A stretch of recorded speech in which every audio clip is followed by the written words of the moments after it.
Welcome, everybody, to the City of Farmers Branch City Council meeting for Tuesday, October 21st. Our first order of business will be our invocation and our pledges. So if you would, please join me.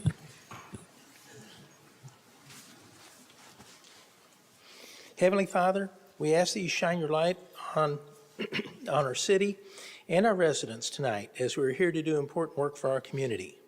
Help us to remember that we are here to serve others and not ourselves, and that we are here to make decisions that will move our community forward, recognizing that we serve many different people, racially, socially, and economically, with dignity and respect. Give us guidance to look beyond ourselves. We ask that you also shine your light on our police officers and firefighters and other first responders. They too are serving our community without fail, and we ask that you keep them safe. And finally, may the blessings that you have given us be a reminder that serving others is service to you. In Jesus' name we thank you. Amen. If you would, please join me in the Pledge of Allegiance.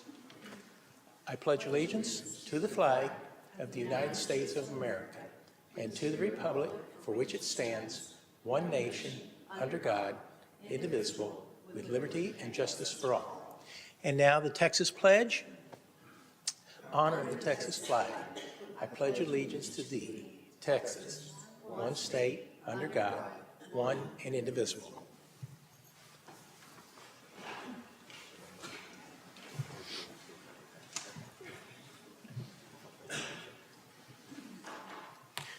Next up will be our items of community interest.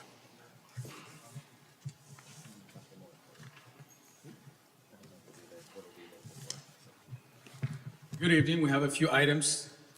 Protect your home and community by safely disposing medications. Join us for the DEA National Prescription Take Back event on Saturday, October 25th from 10 a.m. till 2 p.m. Officers will be stationed in front of the police department to collect and safely destroy any unwanted, unused, or unexpired medications. Please note that these important safety exclusions, intravenous solutions, injectable items, and syringes cannot be accepted at this location. Early voting is taking place, or it's underway now, and continues until Friday, October 31st for the general election. On Tuesday, November 4th, candidates for the special election for the District 1 City Council seat and 17 statewide constitutional amendments are on the ballot. Farmers Branch residents can conveniently cast their ballots at two polling locations: Farmers Branch Mansky Library and Dallas College Brookhaven campus. For additional Dallas County polling locations and election information, please visit Dallas County Elections website at dallascountyvotes.org. Farmers Branch residents are invited to a free shredding and electronics recycling event hosted by our Sustainability and Public Health Department on October 25th from 9 a.m. to 11 a.m. at City Hall. Residents can responsibly and securely discard household documents. Please make sure your documents are free from binders, metal clips, and magnets. Residents may also safely drop off all electronics to be recycled. For details on accepted electronics, please visit our website. Next, we have Halloween in the Park. Get ready for some spooky, family-friendly fun. Join us for Halloween in the Park on Saturday, October 25th. It's the perfect way to celebrate, featuring a dedicated kids zone, amazing roaming characters, and plenty of delicious treats from our popular food trucks. Admission is free for Farmers Branch residents. Just remember to bring your Boo Pass for proof of residency. Non-residents are welcome for only $7. But please note that tickets must be pre-purchased online before the event. We offer free parking at 12,000 Ford Road and at 2665 Villa Creek. For complete event details, visit our website. And lastly, as always, you can sign up for CDE News at farmersbranchtx.gov or by scanning the QR code on the screen. Thank you. Thank you very much. I have just one item to add to that, or one point of interest to add to that, and that is that for anybody who wants to contact your city council members, our names, our emails, and our cell phones are on the city website.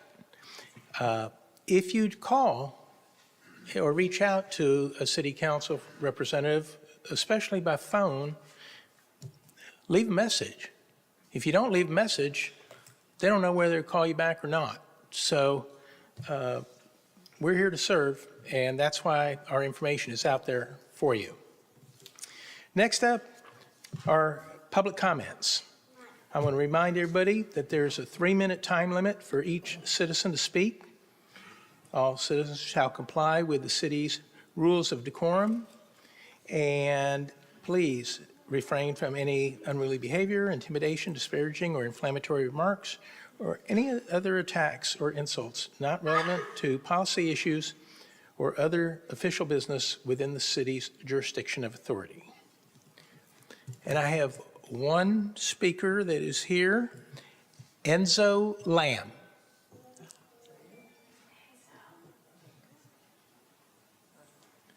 Oh, right here. Come up here.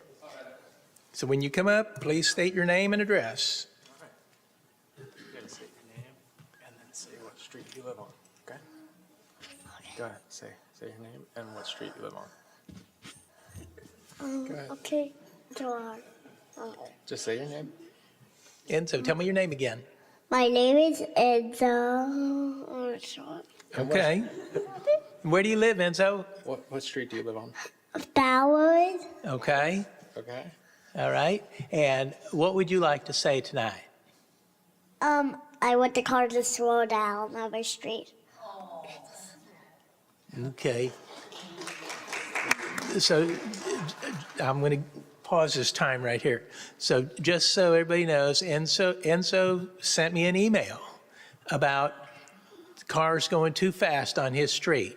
And I sent him an email back, and I said that I would pass that along. We're working on it.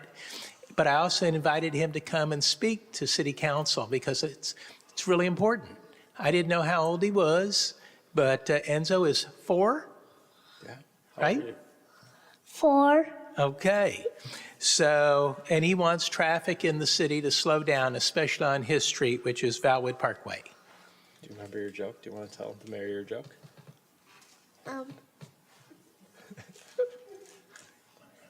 Okay, just say thank you. Thank you. You're welcome. Thank you for coming, Enzo.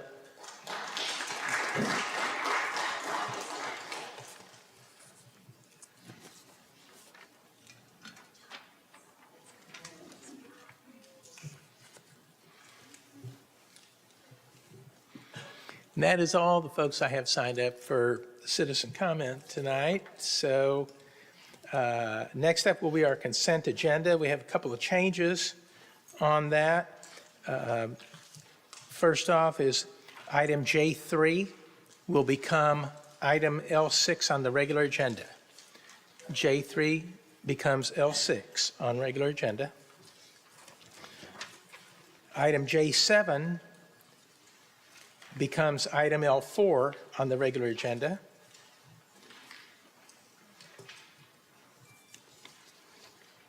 So J7 becomes L4. So with that, entertain a motion. Mayor, I move to approve the consent agenda as amended. I pass, or I second. Thank you. We have a motion and a second. If you would, please indicate your vote accordingly.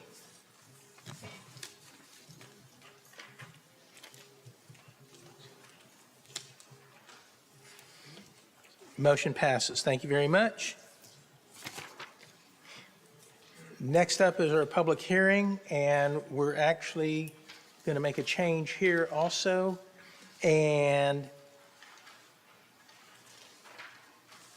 move L6 to the first item.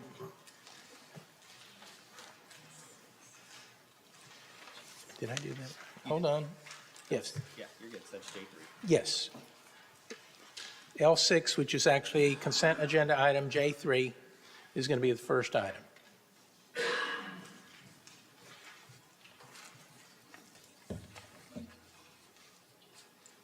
Good evening, Mayor, City Council members. My name is Jay Patel. I'm the Finance Director for the city, and the agenda item before you today is our state-required annual update to the Service and Assessment Plan for the Mercer Crossing Public Improvement District, otherwise known as the Mercer Crossing PID. The district was established by council in February of 2017 to really help stimulate economic growth within this area.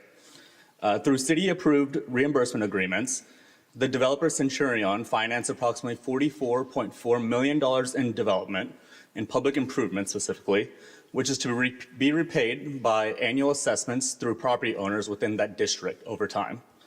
At this time, I'd like to introduce Mark with MuniCap, who's our PID administrator, to walk us through the budget for the project, as well as any updates to the annual assessments for the properties there within. Upon completion of Mark's presentation, both he and I will be available for any questions you all may have. And with that, I'll turn over to Mark. Thank you. Thank you. Good evening, Mayor and Council. My name is Mark Furman. I'm the Vice President with MuniCap. We are the Public Improvement District Administrator for the city. As Jay mentioned, I'm here tonight to present the 2025-26 Service and Assessment Plan update for the PID. So there are three key areas that this Service and Assessment Plan update will be updating. The first is the costs of the authorized improvements financed by the PID. The second is the budget for operations and debt service financed by the PID. And then lastly, we allocate that annual budget across each property that benefits from the authorized improvements financed by the PID. Our first slide here is the budget for the initial improvements benefiting all properties within the PID. So that's each individual subdivision from the PID will benefit from this public infrastructure. That includes the single-family residential, commercial, multifamily, all benefit from this infrastructure here. If you're here last year, this is unchanged from last year as the developer has not submitted any additional costs in the past year. All the single-family residential has been platted. The commercial space is up and running, so we don't expect too many changes at this point in time for this infrastructure. So we also have what we call the townhome site. So the little background behind this site is there was a development plan change a few years ago where land originally contemplated to be, I believe, an amphitheater and about 40,000 square feet of commercial space. The development plan changed to now be 69 townhome lots that required a different set of infrastructure that is being financed by a separate reimbursement agreement. So this is infrastructure just benefiting those 69 townhome lots. And those townhome lots are the only ones repaying this reimbursement agreement. The developer recently confirmed that the improvements have been completed. So that is an update from last year. Last year it was still in progress, and now those improvements have been completed. So here we have the 2025-26 budget compared against last year's budget. I'll take you line by line. Principal has increased, so property owners are paying more principal this year compared to last year. There's a related decrease in interest being paid by property owners, and then administrative expenses have remained stable. And we'll continue to evaluate administrative expenses each year to see if that needs to increase or decrease. You'll see the TERS credit, which is what's resulting in a significantly lower net annual installment, has increased. And again, the TERS credit, if you're not familiar with that, is the city is contributing a portion of the City of Farmers Branch property taxes collected from each property as an offset to their PID annual installment the following year. So we looked at 2024 taxes paid. We took 40% of that increment and applied it as a credit on their PID annual installment. So it's a net benefit to property owners. So this is the budget for the townhome site assessments, and my apologies, principal and interest are flipped on the 2024-25 budget. But this budget remains approximately the same as last year, with admin expenses increasing at 2%, principal being stable, and interest decreasing a bit. You'll notice, I'll point out that the TERS credit is zero. Those properties do receive a TERS credit. It's just tied to that initial assessment rather than the townhome site assessment, because they would have both. So they do still benefit from the TERS credit. These are the annual installments per unit. So this is us taking those aggregate budgets and spreading it across each property that benefits from those authorized improvements. Very similar to last year. I believe the largest land use class, which is the 60-foot lots, That represented about a $3 increase, and these are all before the application of any TERS credits. Since the TERS credits are based on the property taxes generated by each individual property, it doesn't make sense to show them in a summary table like this. So our next steps, should council approve the 2025-26 SAP update, is we'd send these over to the assessment collector, which is a firm utility tax service. They bill and collect for the PID annual installments. They have online payment functionality, and it's been a good relationship with them. And then we'd also record both the ordinance and the report in Dallas County records. Happy to answer any questions about any of that information. Thank you very much. You're welcome. Councilwoman Burton? I'm sorry. Councilman Reed? Thank you for not skipping me again. You're- I appreciate the information. The main reason why we wanted to put it here as opposed to consent is this is an annual thing. I want to make sure that the residents in that area got a feel for the dollars that we're talking about.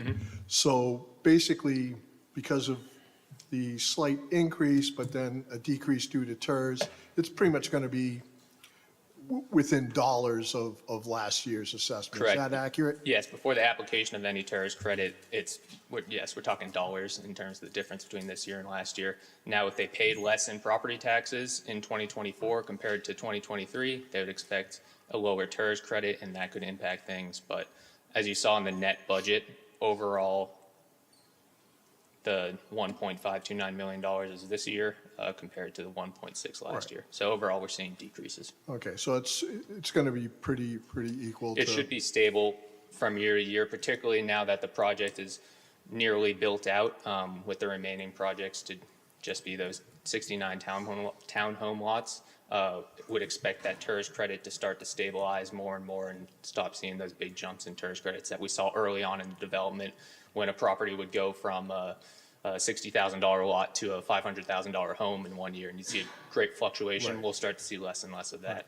And just so folks know that the single-family homes are not impacted by the townhomes. Correct. No on impact this. at all. That townhome site reimbursement agreement obligation is solely paid by those 69 townhome lots. Excellent. Okay, that's all. I just wanted to make sure that folks had that information, and if there's any additional questions, they can reach out to us. Absolutely. All right, thank you so much. You're welcome. Thank you. Councilwoman? Councilwoman Villafranca? Thank you so much. Great job. My pleasure. Thank you. Councilman Neal? All righty. Thank you for being here. We Thank you. appreciate the report. Have a good evening.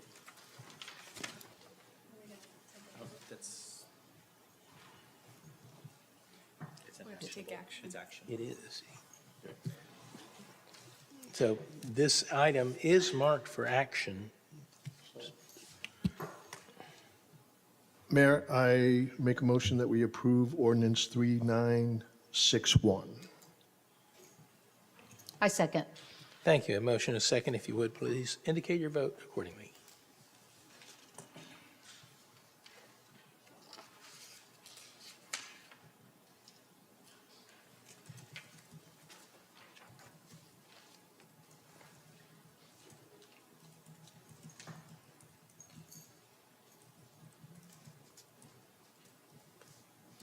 Motion passes unanimously. Thank you very much. Next up will be item L1, discuss and provide direction to staff on the allocation of fiscal year 2025 budget surplus funds.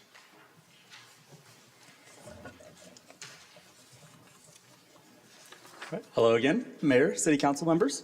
My name is Jay Patel. I'm the Finance Director for the city, and the item before you today is a continuation of our discussion from the September 2nd council meeting, in which staff was seeking council direction on the allocation of $2.3 million in surplus funds resulting from the FY25 budget year. To provide a brief recap on what was discussed during staff's presentation, the budget surplus was a result of conservative revenue projections primarily in three areas: interest income, court fines, and sales tax. It was also noted during the meeting that these should be considered as one-time revenues and therefore tied to one-time expenditures. Just to provide you all with brief recap of the suggested uses as presented in September. In alphabetical order are listed there on your screen. The columbarium for $200,000. Economic Development Fund increase to really help economic development within the city in the future. Equal distribution amongst council districts. And that fitness should be on the next line, but fitness park at the Justice Center, that's $200,000. Increasing fund balance was a separate discussion item. And then the two parks at the bottom. I apologize for the formatting errors, but Mercer Park, we're seeking a term between $1 to $2 million in allocation, or Squire Park up to $1 million. But just to provide that recap again, the fitness park at $200,000 and the increasing fund balance should be at that one line right under. With that, staff is seeking direction on the allocation of these funds, and I'd be happy to answer any questions you all may have. Thank you very much, Jay. Does anybody have any questions, Councilwoman Bennett? So when you say equal distribution amongst city council districts, Yes, ma'am. the mayor is included in that, correct? So he would get, it would be between 6 councils instead of 5 districts, correct? That's correct, yes. Okay, all right. I just wanted to make sure about that. Thank you. Councilman Reed?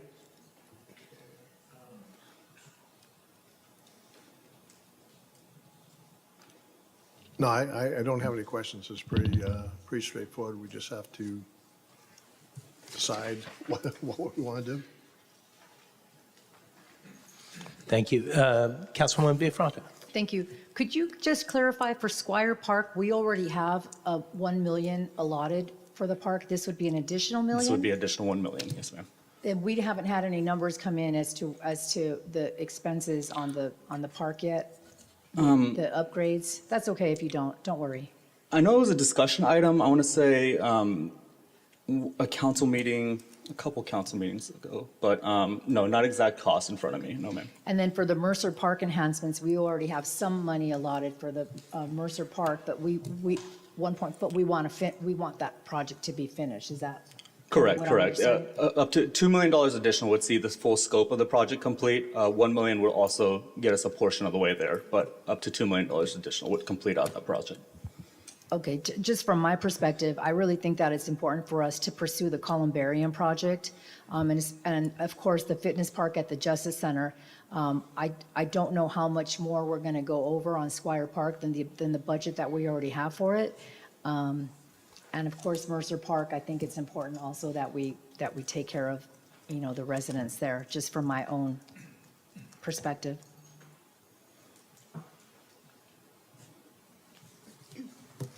Thank you. Councilman Neal? Yes, regarding the park at the Justice Center, I understood that project was around 200,000, but some of which was going to be a grant, some grant funding. Do you recall how much that grant funding was, and would that be a deduction from this 200, or are we talking about? It would doing not be a something more? deduction, but I'm not, the, 60,000. Okay, so my understanding was that park at the Justice Center was about a $200,000 project, of which 65,000 would be grant, leaving the remaining 130, 140,000 for the city to cover. Is this an additional 200 on top of that 130 that we would be, or what? I'm not sure I understand this. I'll jump in on this one to help out on this one. What this is saying is council has previously authorized that to go forward. We need to know if council would like this to come from end of year or to come from, we're looking for the funding source council would like to identify. So since it's been approved by the council, this is just saying if you want to consider it coming from the end of year, it can, because it was tied to grants, council had to consider it earlier.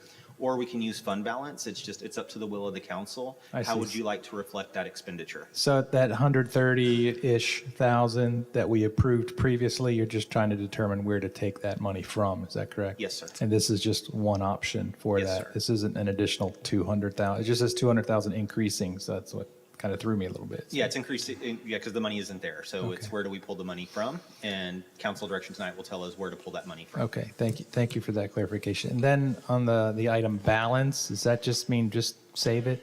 Pretty It's much. it's supposed to say increasing fund balance, so that increasing fund is meant to shift down Okay. one line. Because I recall when we last discussed this distribution or utilization of the 2.3 million, one of the last things that came up was, why don't we just save it and put it into a fund somewhere? And so I'd be an advocate for that, if that's of any value. That was brought up multiple times, whether it be general fund, and then a few various other funds were mentioned. Right, because I guess it's not really clear yet where the Squire Park going to end up. Mercer Park still got some things going on, and so I think I would advocate for trying to save it for now and utilize it more accurately when those numbers come to us. Okay, well, I'll go back, with $2.3 million, I'm going to suggest to council that $200,000 of it go to the Columbarium project, $200,000 go to Justice Center Park. That leaves about $1.9 million. After that, I'm suggesting that we take $500,000 and put towards economic development, because that will also help defray some of the costs associated with outstanding demo rebuild costs. And then that leaves $1.4 million. And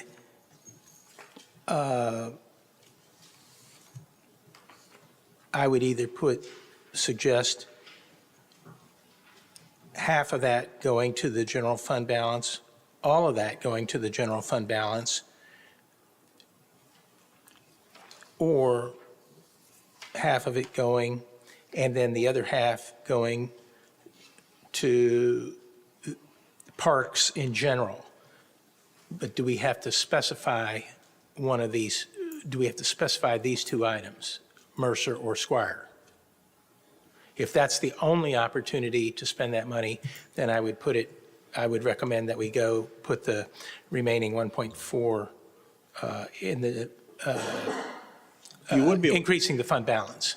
You would be able to put it just towards Park CIP and then determine the exact usage of those at a later date. Because there are other parks that need to have some attention, okay? That's correct. So there's another suggestion for council to discuss. Can you clarify something, Mayor? Yes. So if the 1.4 goes into the general fund, then that means that we could use it for whatever we need to, parks or any other project that, so I think putting it in the general fund would be the best deal, because we don't know what's coming. At least the 1.4, and I do agree that the 200 for the columbarium, 200 for the fitness park, and 200 for the economic development would be a good investment of the residents' money. I suggest, it was 5 for ED. Yeah. So, If I may? yes, sir. With that in mind, I agree with the 200 for the columbarium, 200 for the Justice Center Park, 500 for economic development. But I would like to earmark, of the remaining 1.4, I would like to earmark it specifically for Mercer Park. This is a project that's been going on for years. There were, I believe it started, 2019, 2018? 19.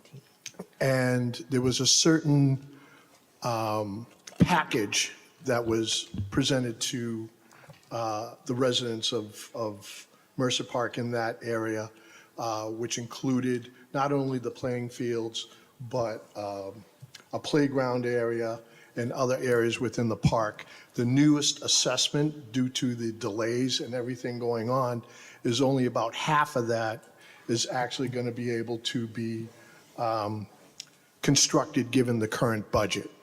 So I think I know that we owe it to the residents of that area to fulfill an obligation, I'm going to use the word obligation, to that park and put $1 million of this towards the completion of that park. It's still not going to get us to what was initially discussed and initially agreed upon, but it's going to get us much closer to it than what we currently have budgeted. And I know that we're currently in the process of coming up with plans for the park, what the construction is going to be. And so if we already have this money earmarked, that's going to make it a lot easier to complete that planning as opposed to doing what we have now, then have to go back to the drawing board, months from now, when prices will have increased, everything's going up. At least get as much done right now that we can. Okay, and then what would you put the other 400 to general To fund? general parks, Okay. and then we could, Oh, general fund or Oh, parks? CIP. CIP. Okay.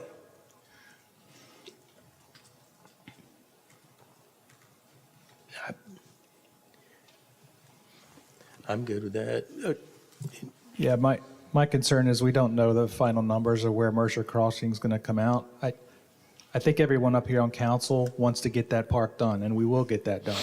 We just don't have a finalized number, so I don't know that I'd be willing to park that money just for that. I'd rather put it in general fund and use it as may be needed. We can certainly use it for that, but there may be other liabilities that come up that we here are aware of. We just addressed that might require some of those funds. I mean, we may have liabilities, unforeseen liabilities come before us that we might need some of that money for. So I'd just like us to be cognizant of that.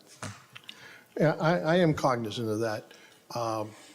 However, we know that's going to be at least $1 million for Mercer Park, so it's not, and again, that's not going to complete what the original agreed upon park is going to be.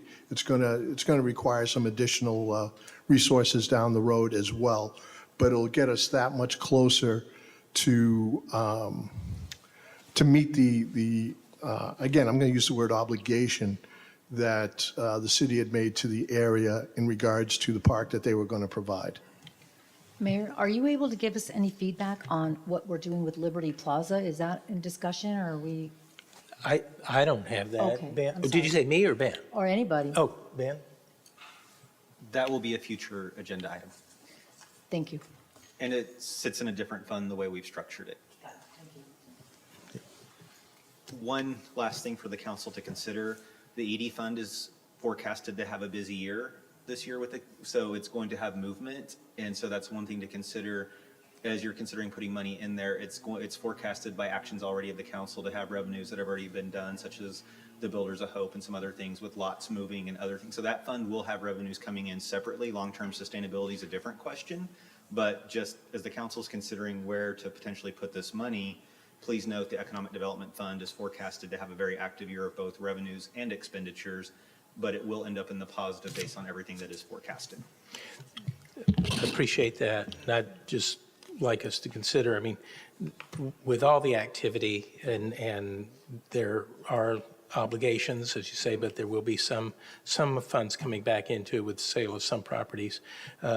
This, in my view, why I advocated for that was it also gives us a little more cushion. So if need be, we have the ability to go out and travel to, make presentations, travel, any type of traveling necessary to help recruit businesses to the city, or any other unforeseen business action related to either retaining or recruiting some business. So that's it. Ben, can you tell us where we stand with our surface infrastructure funds? For streets, Yes.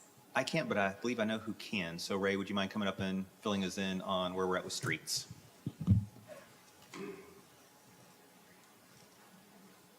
So currently, we are putting together as a presentation that we'll do during the study session regarding the payment condition index that will kind of allocate the money and how we're going to be spending it. But currently, it is taking about $2 million every year. And I believe the fund in there is $6 million to $7 million. Don't know it right off the top of my head. So we're healthy as far as what we're trying to execute year by year. And when all the studies come back and you do the overlay analysis in probably February, do you suspect that's going to change at all?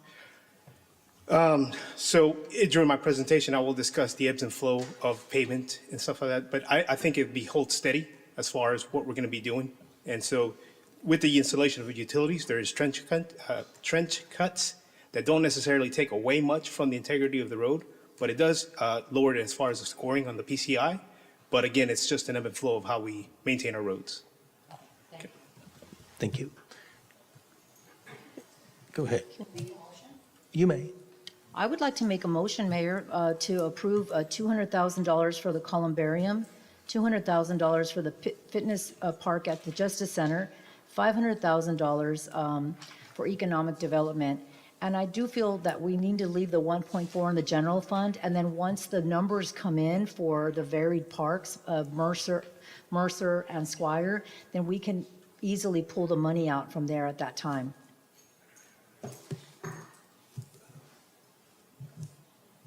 We're not marked for action on this one. This is discussion. We're just giving direction, direction for staff to, sorry, my apologies. It's a part of a discussion. We're looking for that guidance so we can bring it back for appropriate ways to put the money in there. So based on council direction, then it will come back as an actionable item. I'm sorry, I withdraw No my worries. motion. It's okay. Go ahead. I can appreciate that. However, I would, again, Mercer Park has been put on hold for so long. I really think we need to take a stance, commit the funds, so that way we can do the appropriate planning to get the park completed, or at least completed as much as possible.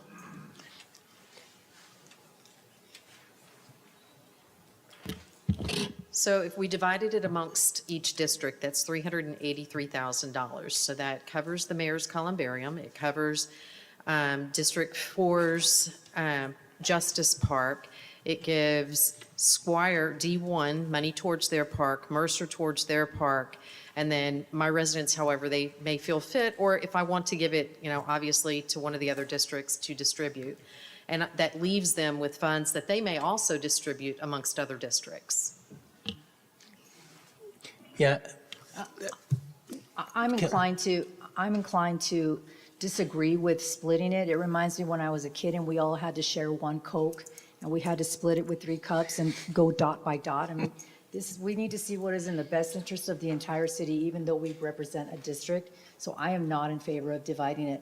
But I am, I would be open to providing the money for Mercer Park. David makes a really, really good point. They have been waiting for a very long time, and I think that has value, and I think that is important. Thank you.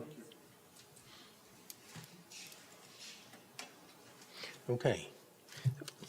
Well, I would agree with Councilman Reed in regards to the Mercer Park. I do think we also need to get that finished. It's obviously going to take more money than that, but at least this gets us to the next phase on it. So you have your direction?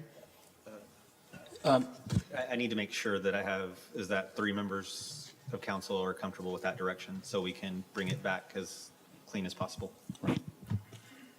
And I have 200,000 towards the columbarium, 200,000 towards fitness park, 500,000 towards economic development, $1 million towards Mercer, and then 400,000 towards park CIP.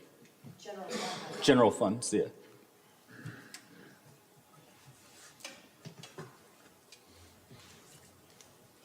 Yes, no? Yes. Yes. No?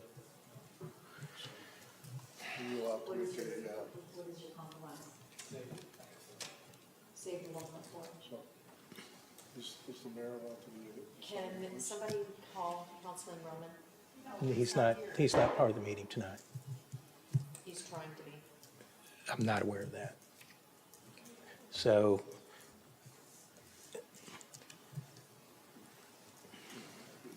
would I split this? Okay. All right. I mean, It's not a vote. it's not a vote. We're just looking for majority direction, and I would say that the mayor can give his 2 cents for that purpose. All right. So I would be in favor of $1 million going to earmark towards the Mercer Park, and then $400,000 going to the park CIP for all parks, not specific to Squire or any other park. So that's, We don't have, I don't think that, I think the suggestion was that the remainder would go to general fund, not park CIP. So the million to Mercer, 400 general fund. And that way, if we want to use it for a park, we can, but if we find that something else comes up, we can use it for something else. you can use it for something else if Yep. it's, if I'm in it's favor of general. general fund. Okay, general fund. Okay, we have a consensus. So yes, bring this back and we'll put it on regular for council to discuss since there's a lot to still discuss. Absolutely. Thank you all for your time. Thank you. Okay. Next up is item L2, consider approving resolution 2025-185, authorizing the city manager to execute a professional services agreement for a citywide intersection and pedestrian analysis with Cobb, Finley and Associates Incorporated in the amount of $334,865 and take appropriate action. Good evening, Mayor, council members, Ray Silvarez, Director of Public Works. So this is not part of the pavement condition index. This is a separate scope that we're looking at here. This was developed during the city council strategic meetings to look at pedestrian safety along some major intersections. So the Public Works Department went back and looked at hotspot areas that have either accidents or some kind of limitation as far as pedestrians safely crossing across roads. So just to kind of dictate what I said there, we're going to be looking at signalized intersections with rapid flashing beacons and pedestrian safety. There's a lot of traffic movement, especially you'll see in the next slide where Valley View is going to be heavily evaluated, mainly because there's a lot of parking on the south side to go to destinations on the north side, and same with the parks crossing Valley View. These are the 23 intersections and mid-block crossings that we're going to be looking at with this study. So the goal here is to evaluate these intersections with looking at traffic movement, pedestrian crossing, traffic counts, and the geometry of the intersection, and make sure that it's all within compliance of the pedestrians' safety in mind. And so over the next 5 years, we hope to develop some CIP projects based on these recommendations that the engineers will provide and execute on those over the next 5 years. And with that, I'll entertain any questions that the council may have.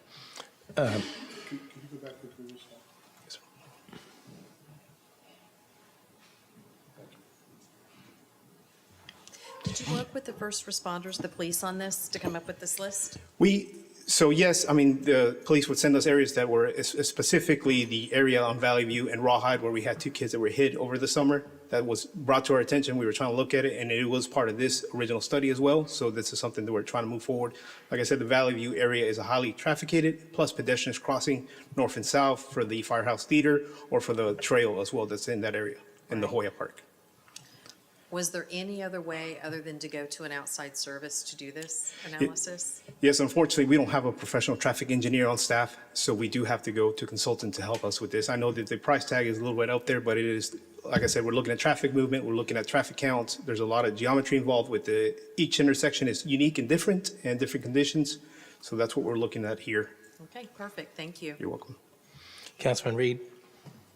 Nothing for me, other than I think it is something that is definitely needed. There's a lot of hot spots there, and security is job one. So. Thank you. Councilwoman Villafaña? Thank you very much. Looks like a lot of them are on Valley View. Maybe we could look at the possibility of trying out a dedicated bike lane and narrow the lanes and make cars drive slower. Thank you. Nice job. Thank you. Councilman Neal? Yes, sir. Thank you, Mayor. I know in our current budget, we had allocated about $300,000 for crosswalks and road or crosswalks, paintings and that sort of thing. Is this in addition to that, or is this part of that? Or This is separate. So This is that is just completely to- separate? Yes, sir. That's Okay. to look at those and make sure that the ones that we currently have are painted and look fresh. This is to take a closer look, that in-depth study of each intersection, especially the troublesome spots. Okay, I like the idea. What, What's the duration time to start and when you will start this, and if approved, start it and complete it? So we're looking at 4 to 6 months for them, the engineers, to roll out the stuff and get the information that they need and start putting that data together. So we're about 4 to 6 months for them to get going. We'll probably bring it back to council, Okay. following up to the next fiscal year to kind of lay out those CIP projects. Yes. That's great, thank you.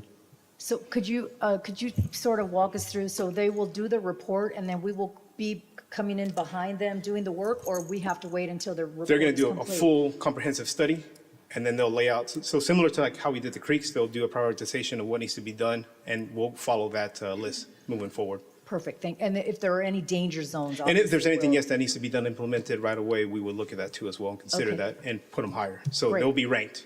Great, thank you. Councilman? Yeah, since we're having a lot of construction out here, especially with the TechStop project at 35, we know there's going to be changes to the intersection at B Street and Denton. And can we place those as priorities so that we have the study done before we redo those intersections? We'll definitely try to get those, like, there are some critical ones in there, not to trouble the area any more than it's been troubled, so we'll make those, make sure that we get a look at those first. Okay. I'd hate to have it done and then And then redo. realize that we have to do something different. Absolutely. Yes. Okay. Yep. Mayor, I'd like to make a motion to approve R 2025-185, authorizing the city manager to execute a professional services agreement for a citywide intersection and pedestrian analysis with Cobb, Fendley, and Associates in the amount of $334,865. I will second that. Thank you. A motion and a second. If you would, please indicate your vote.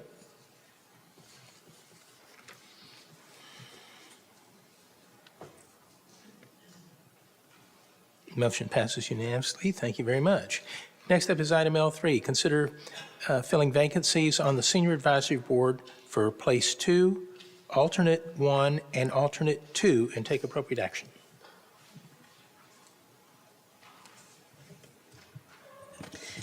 Hello, Mayor, Council, Aaron Flores, City Secretary, Deputy Director, Administrative Services. And tonight we are here to discuss 3 vacancies that we have on the Senior Advisory Board.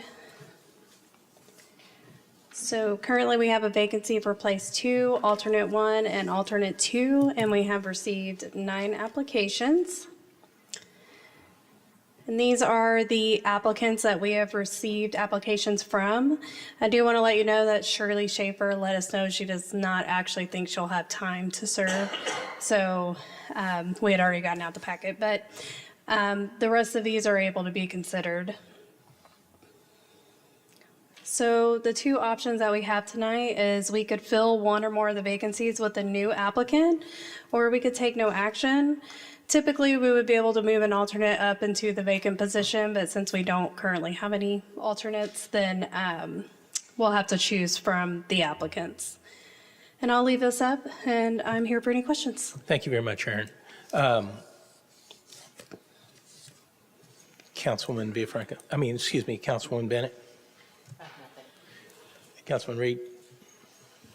Have we received any type of endorsements or recommendations from sitting members of the advisory board? Not that I know of directly. I know that Jackie did let me know that Rick Cathy was interested in serving again. He was very interested. I know that Edward Duran was also very interested, and that's all I know of. That's all I have. Thanks. Thank you. Councilwoman Bifraka?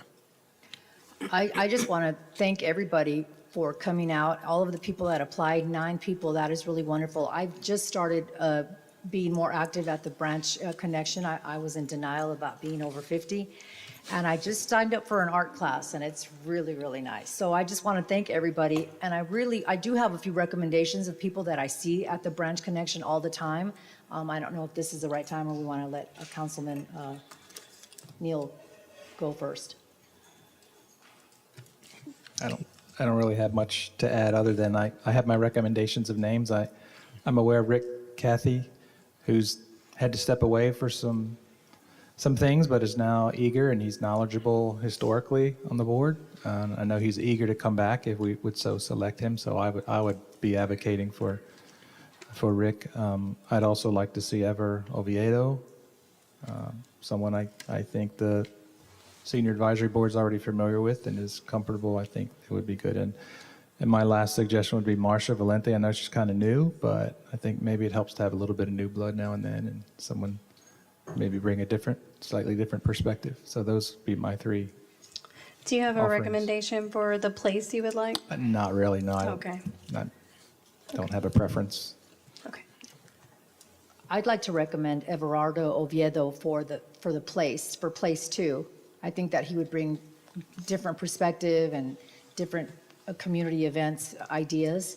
And I think that Rick Cathy and Barbara O'Brien would do a really, really good job as the alternates.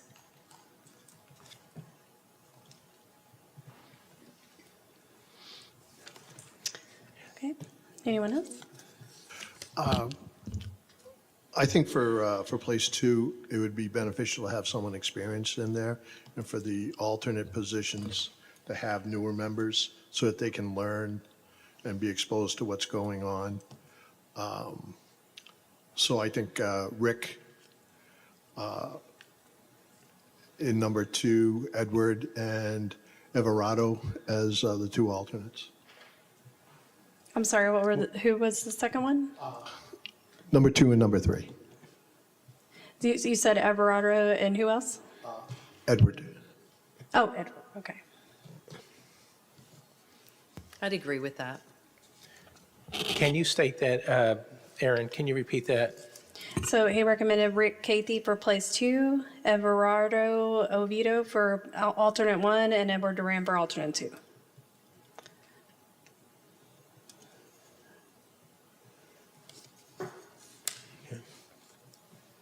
Questions, comments? I think that all of them would do a really great job. I do believe that there are no Hispanics on the board currently at all. And I think that Everardo Oviedo would do a great job in that he would have different perspective, having different cultural events. And every time I'm at the Branch Connection, I do see a pretty large population of Hispanics. And I think that he would really bring good perspective. Okay. I agree, and that's why having him as an alternative would be, an alternate, excuse me, would be great, because they still get to participate in the conversation. They're just not voting members. So while learning the process, still get the feedback, still get their point of view in regards to whatever they're working on. Okay, so we've had a recommendation and a second for Rick, Everardo, and Edward. Is there a majority for that? No? Okay, so for you wanted Everardo for place 2, Rick Cathy and Barbara O'Brien. Is there a second for that? I'd even be open to Everardo, Marcia, and Rick Cathy. Okay. Yeah, that was my suggestion earlier, so. Okay. So we're 2 against 2, so we need a tiebreaker. Mayor? So the Everardo, Rick, and Martha? Yeah. I'm fine with that. We'll probably have some more movement on that board coming up, so I would encourage anybody who is on the list that doesn't make it tonight just to be patient, because like everything else, there's always change. Okay, I'm sorry. Which were you in favor of? Okay, so just making sure I'm clear. So that would be Everardo for place 2, Rick Cathy for alternate 1, and Barbara O'Brien for No, alternate 2? Martha. Or Marcia for alternate 2? Marcia, yeah. Okay. So Everardo, place 2, Rick Cathy, alternate 1, and Marcia, alternate 2, correct? Yep. Okay. All right. Thank you all. Thank you. Did we do a vote on that one? In a motion, is that an actionable one? Yes, please, that is L3. Okay. You want to make a motion? I'd like to make a motion to fill vacancies on the Senior Advisory Board for Place 2. For Place 2, Everardo Oviedo. For Alternate 1, Rick Cathy. And for Alternate 2, Marcia Valenti. Second. Thank you. We have a motion and a second. If you would, please indicate your vote.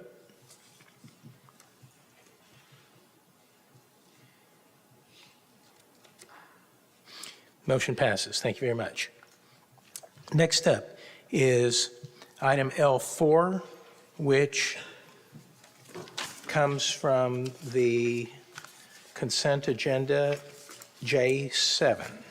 Consider approving Resolution 2025-207, authorizing the city manager to negotiate and execute agreements for the sale of certain city-owned lots to the Farmers Branch Local Government Corporation for resale to Stonewood Investments Incorporated and take appropriate action. Mayor, is it possible to have this one after executive session? It has correspondence in that. Yes, it is. So thank you for reminding us of that. So we will do that later. So next up will be item L5, which is item C6 from study session. Discuss guidelines associated with reimbursement items related to the City Council travel and reimbursement policy and determine if updates are necessary.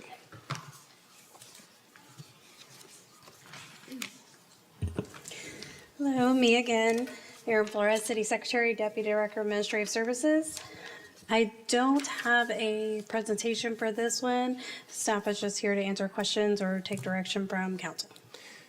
So I asked for this to be on a regular agenda this evening so we could have full discussion and disclosure in front of the public. In light of recent events, and what I mean by events are expenses that were submitted by a council representative, I think this policy needs to be revisited. Obviously, in terms of requirements, this is prior to any travel except for local meetings. Council members will obtain pre-approval from the committee, which is the Travel Review Committee. Okay. Expenses incurred by a city council member for emergency travel related to attendance at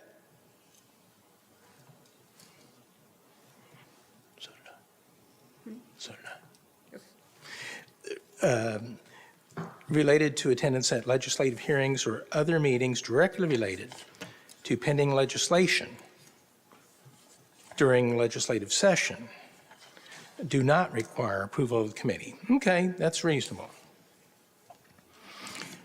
But we get into what I think are some gray areas in terms of local meetings and reimbursements for general expenses. Local meetings. Council member may attend a local meeting dealing with any matter directly affecting the city or any meeting of an organization of which the city is a member. Local meetings shall be defined as those meetings held in Dallas, Denton, Collin, or Tarrant counties.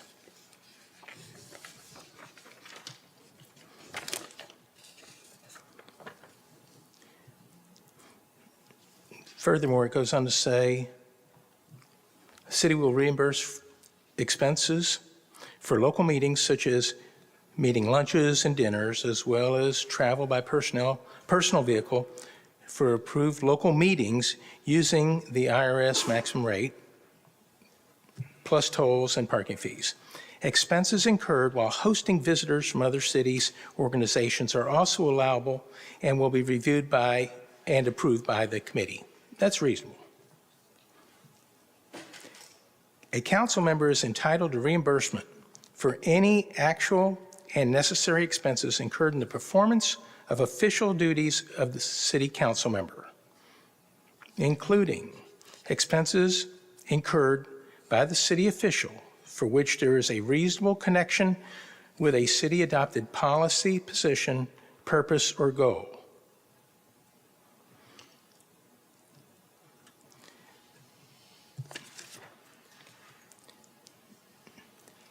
Goes on to say, communicating with representatives of business or community interests at the local, regional, state, and national levels on policy positions adopted by the city. Furthermore, participating in local, regional, state, and national organizations whose activities affect the city's interest.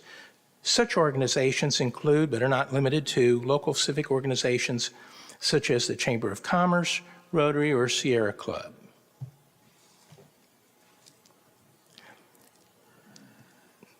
A council member that has filed a waiver with the city secretary electing to waive receipt of the stipend provided in section 2.03 of the city charter may additionally be reimbursed for general expenses that are not included in the foregoing list,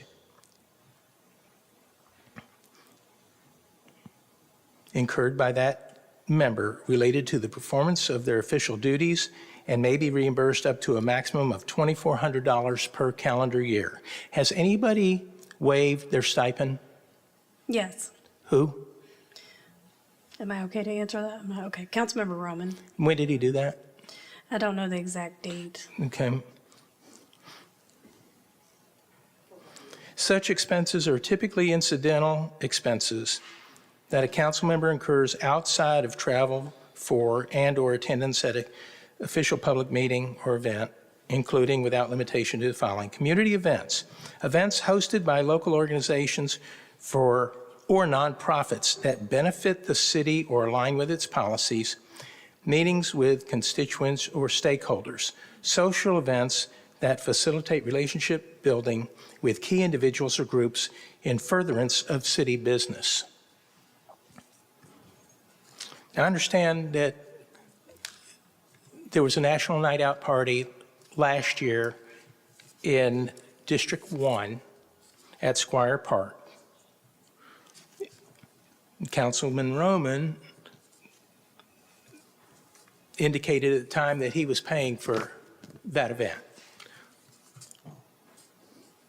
Here we are 10 months later,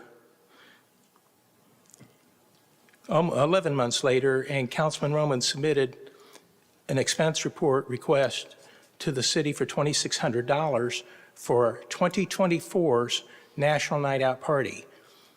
Did the city council approve funds for council members to spend in their district at National Night Out either last year or this year? Not that I am aware of. No. Okay. So herein lies a couple of issues. One, somebody's promoting the fact that they're doing something for their constituents. That's fine. But unless all of us were given the opportunity or knew that we could do that per the expense report policy, I'm not sure that further reimbursements should be made to any council member for something like that unless it's been approved by the city council. And I don't know where it says that in this policy document. Well, it does say here that they're entitled to up to $2,400 per calendar year for, if it meets these guidelines, and they waived their reimbursement. This, this came before council back in May and was approved with this change. But we're happy to take a look at it, talk about it, see if it needs to be changed. Well, I think it's worth taking a look at, and I would hope that the council would study this. Now, obviously, a reimbursement to the councilman has already been made, but I think it was made 11 months after the event.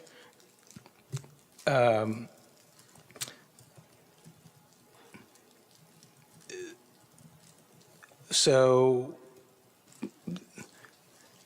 our discussion or my points transcend more than just the expense policy, in that I think council needs to look at our events and see if other districts were not provided an opportunity, equal opportunity, to enjoy such a lavish National Night Out party, because they basically had the In-N-Out burger truck providing a free meal to all the attendees, courtesy of the taxpayers of the city of Farmers Branch. Well, I certainly think we could talk about that. I just don't think we could talk about it under this agenda item. We really need to stick with the policy itself. Well, I'm trying to do that. I don't think the intent of the city council travel and reimbursement policy is to reimburse for incidental expenses incurred in performing obligations such as council member, but it's not intended to be a catch-all or to allow special perks for particular council members or districts. There's where I think this has direct relevance. I just see it as a misuse of public funds. So Mayor, it sounds like you actually have some amendments you'd like to make to the actual travel policy. Is that correct? Well, I think we need to have more discussion about this and determine whether what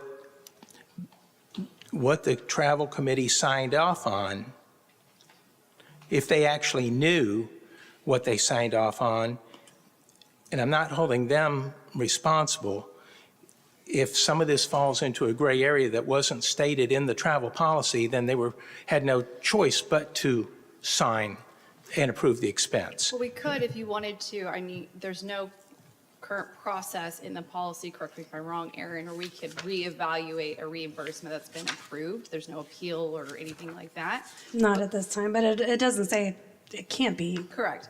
So again, I think this is just a good opportunity if we think that there might be some holes in this policy, which happens, right? We just approved this a couple months ago. Once you start putting it into play, then things can come up and maybe we need to tweak it here or there. And so I think this would be the opportunity if you or other council members have additional amendments or edits to the policy, we can definitely take those and bring you a redraft. Okay. Well, let me just continue with one other point. There's also a point about mileage reimbursement, which is stated in the policy, and council members shall be reimbursed the lesser of an advance purchase of round-trip coach airfare, blah, blah, blah, or standard mileage rate according to IRS table. Okay.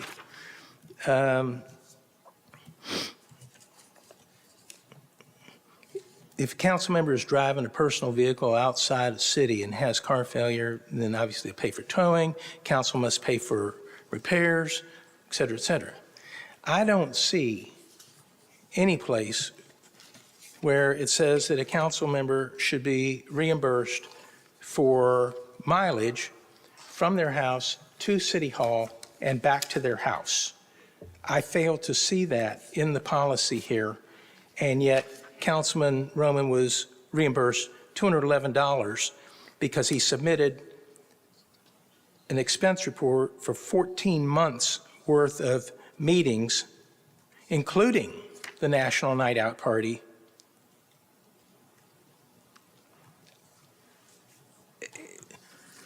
I think all of us, and I did it for 6 years as a city council representative, drove all over God's green earth for this city and never submitted for mileage reimbursement.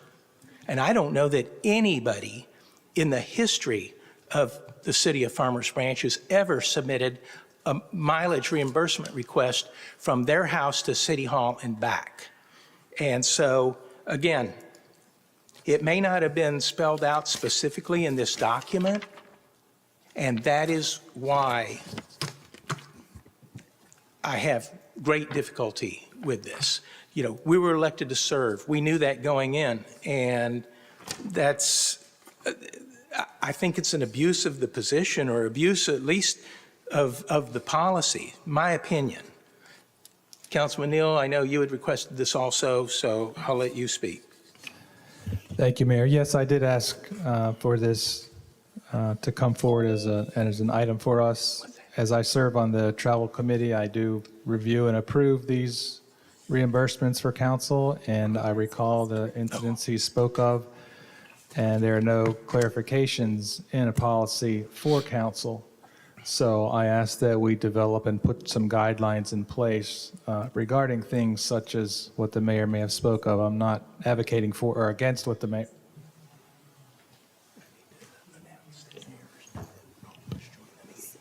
Sorry, Councilmember Neal. Just wanted to, for the record, note that Councilmember Roman has joined us via teleconference.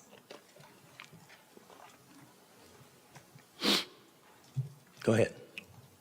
So as I was saying, I brought this forward so that we can put some guidelines and parameters around certain expense reimbursements, as some of these items that have come before me for my approval are not identified or documented in the policy. Therefore, you can't really deny it, right? If it's not laid out as something that's deniable because we don't have a guideline or policy towards it, then there's no reason behind declining it. I'm not saying that the expense was justified or not, just that there's nothing that I can go on as a travel committee signator to deny something if it's not identified. So, and secondly, there's no guidelines within the policy that identifies any timelines, such as reimbursements must be submitted within 30 days or 60 days or 90 days of, the event or the expense. To wait 6, 9, 12 months seems a little excessive to me, but there's nothing in the guideline that says you can't do that. So therefore, by de facto, you almost have to sign and approve that expense, right? So this is something that I'd like to see into the guidelines, the parameters of that. And as it relates to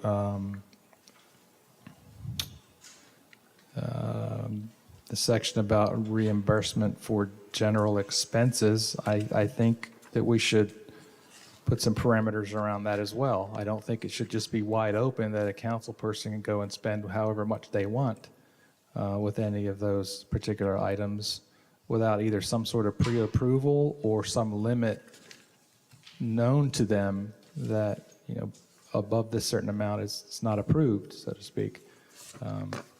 And as for the section, I guess it's page 5, I think I would just like to strike that whole section about the councilman waiving their receipt of a stipend. I don't think that should be tied or connected to your expenses overall. Your expenses are either approved according to the policy or not. That stipend was approved by the residents of the city for your use, and if you choose to use it toward your expenses, that's fine. If not, I suppose that's okay as well. So I just don't see the connection and the need to have this particular section identified here. It might be. So let me just, no, go ahead. Lost my train of thought there for a minute, but this is a maximum of 2,400. I don't know, how did we choose 2,400? Why not 2,000 or 4,000 or some other kind of number? I don't know that we've had a discussion here on council to determine that number, so. I can't just these answer kinds that of- one. these- It's because 2,400 is the 200 a month. Is the equivalent of the 200 a Yes. month. So again, yeah, I don't know if there's relevance here. Yeah, I think we should reimburse the council person for their expenses of those approved expenses. And if it's 2,000, it's fine, or 5,000, whatever the council agrees to, that ought to be the limit. But I just don't see that stipend should be connected to this specific expense. So I just want to follow up with you on this. So let's say somebody sponsored a party or event, didn't get approval, and it was $5,000, and then they submitted an expense reimbursement request for that. Because, again, we don't have that Yeah, it's not identified here. Correct. That's what I'm asking for. We need to identify. Is it 2,000? Is it 5,000? Is it 500? I don't know. That's why I brought this forward, so we can fully understand what our limits are. Councilwoman. I'd like to make a comment. I'm on the Travel and Reimbursement Committee, and I think this was one of the very first ones that I signed. There were actually 3 reimbursements, and I wanted to make sure that I understood the direction. I asked the city manager about the in and out, and I asked if it was normative, and he said, go ahead and sign it. I asked about the mileage, is this normative?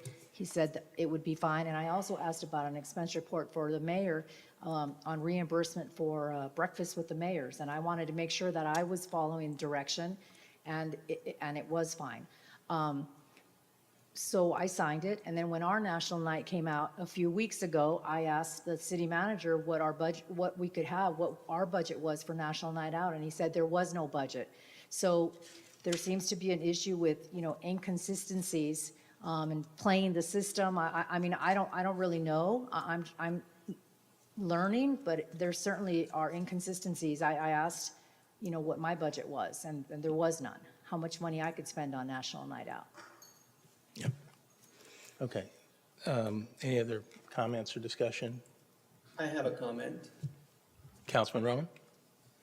So let me just be very clear about the original intent of this policy, because this was one that, and also note that we just had a charter election not too long ago where the voters had authorized for each city council member to receive $200 per month.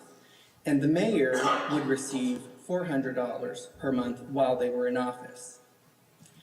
And one of the issues that came about was that we were under the false impression when we had our previous legal counsel that the money that we would be receiving as this monthly stipend would be received as a 1099 contractor.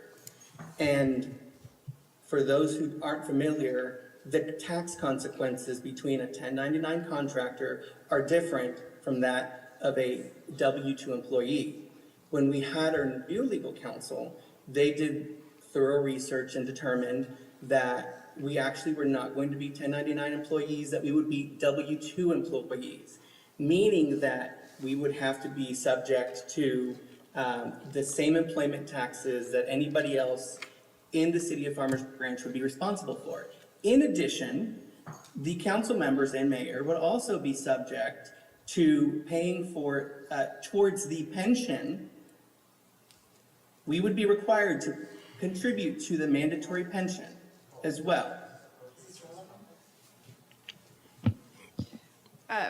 Councilmember Roman, Hold on, Councilman. the questions come up of whether or not this is relevant to the travel policy. It is relevant to the travel policy because it relates specifically to the original intent and the creation of the policy.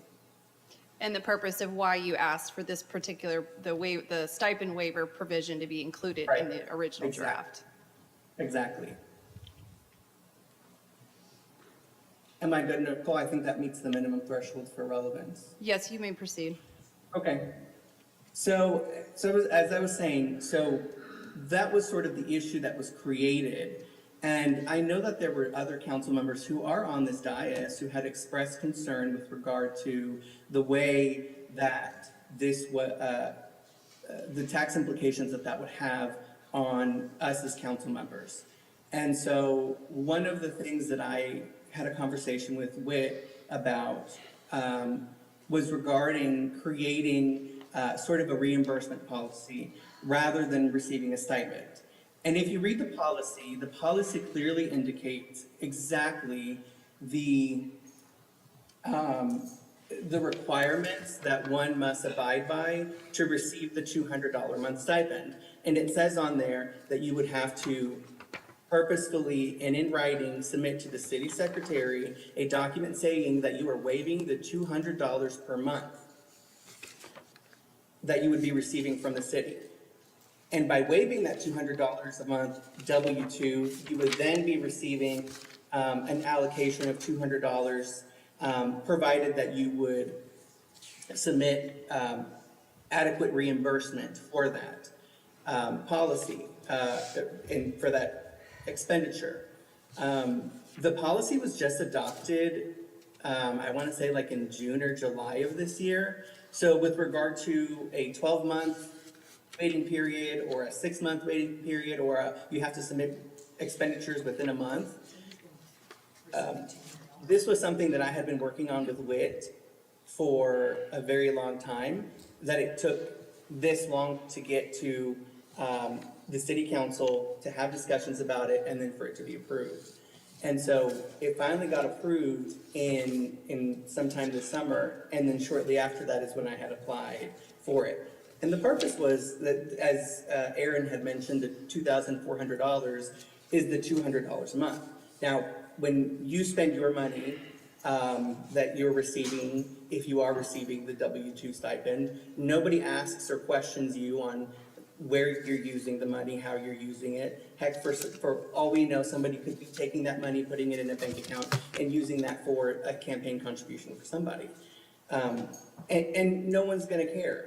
But the purpose of the reimbursement and the original intent of why it was created was to create a secondary option for council members who didn't want any tax consequences. Because under a reimbursement, you're not paying taxes on it. You're incurring an expense and you're requesting for reimbursement. So it's not money that existed to council members prior to us getting the $200 a month stipend. I could have easily just requested from the city, hey, give me the $200 a month as W-2, and then I could have paid for it myself, but I didn't want to have to go through the tax consequences, which is why this was created. And so with regard to, specific guidance on, what types of expenditures are allowed and what types of expenditures are not allowed, that is included clearly in the policy as well.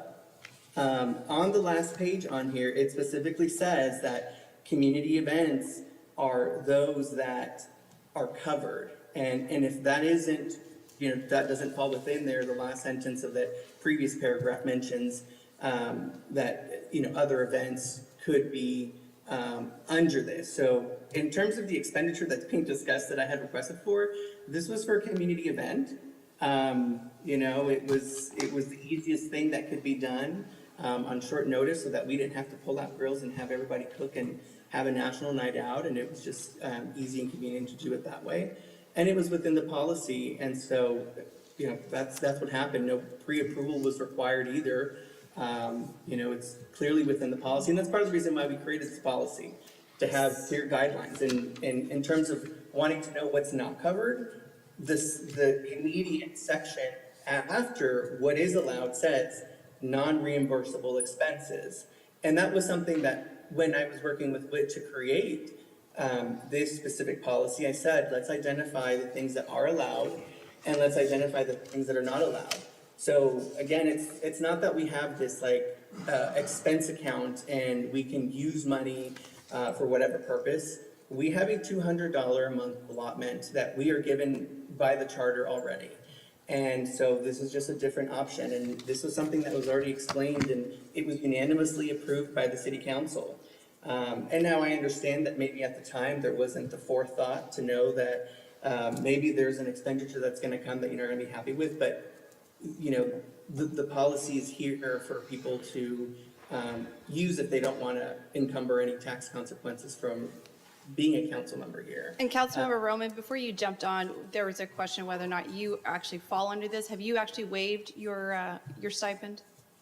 Yes, I have, and actually, I made sure that was emailed, so it is documented and emailed in the city secretary's inbox. Okay, and do you know when you actually did that waiver? Because it looks like we approved this on June 3rd, 2025, the policy itself.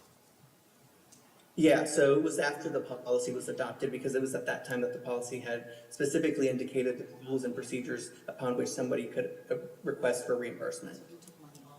Okay.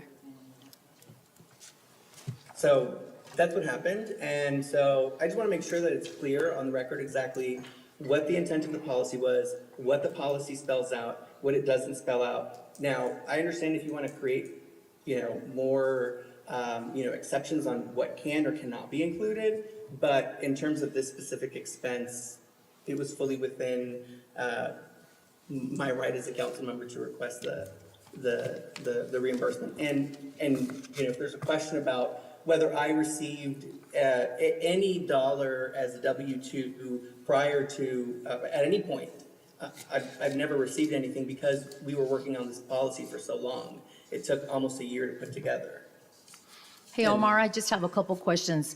So when did you waive receiving a stipend? Did you receive any stipend at all during 2024 and the beginning of 2025? I've never received any stipend either through this reimbursement, through the W-2, under what the charter allows, nor under this policy. So I've never received anything. In fact, if you add up the $200 a month, since we were allocated and given the $200 a month, there's still room for me to request more reimbursements, but I haven't. So in reality, if you're receiving $200 a month as like a paycheck right now, you're technically receiving more money than me because I've given up some of it. I don't use it all. I don't need to. Okay. But there was one expenditure. Thank you. I think that explains kind of why that particular stipend waiver provision is in the policy. So does any other council members have potential edits to the policy? I'm going to say yes, but I'm not prepared to give them tonight. I want to have additional consultation, so I'm not taking up everybody's time this evening and like to see that we bring this back. I've taken some notes. I will say I have taken some notes, and so we can bring back an amendment with some of these incorporated, and at that time we can discuss, kind of like we did with the rules of procedure. Yeah. Give the opportunity for everybody to weigh in, so we'll intend to bring that back. Just for the record, when I did inquire about it the day when I signed it, I did specifically ask about those three expenses, and this one, I was not told in any way that this is in lieu of his stipend. This is his $24. It was just, I think he said it's a one-off. So that was my understanding. Very good. Okay, any other comments on this? Okay, we'll look forward to having further discussion on that. All righty, thank you.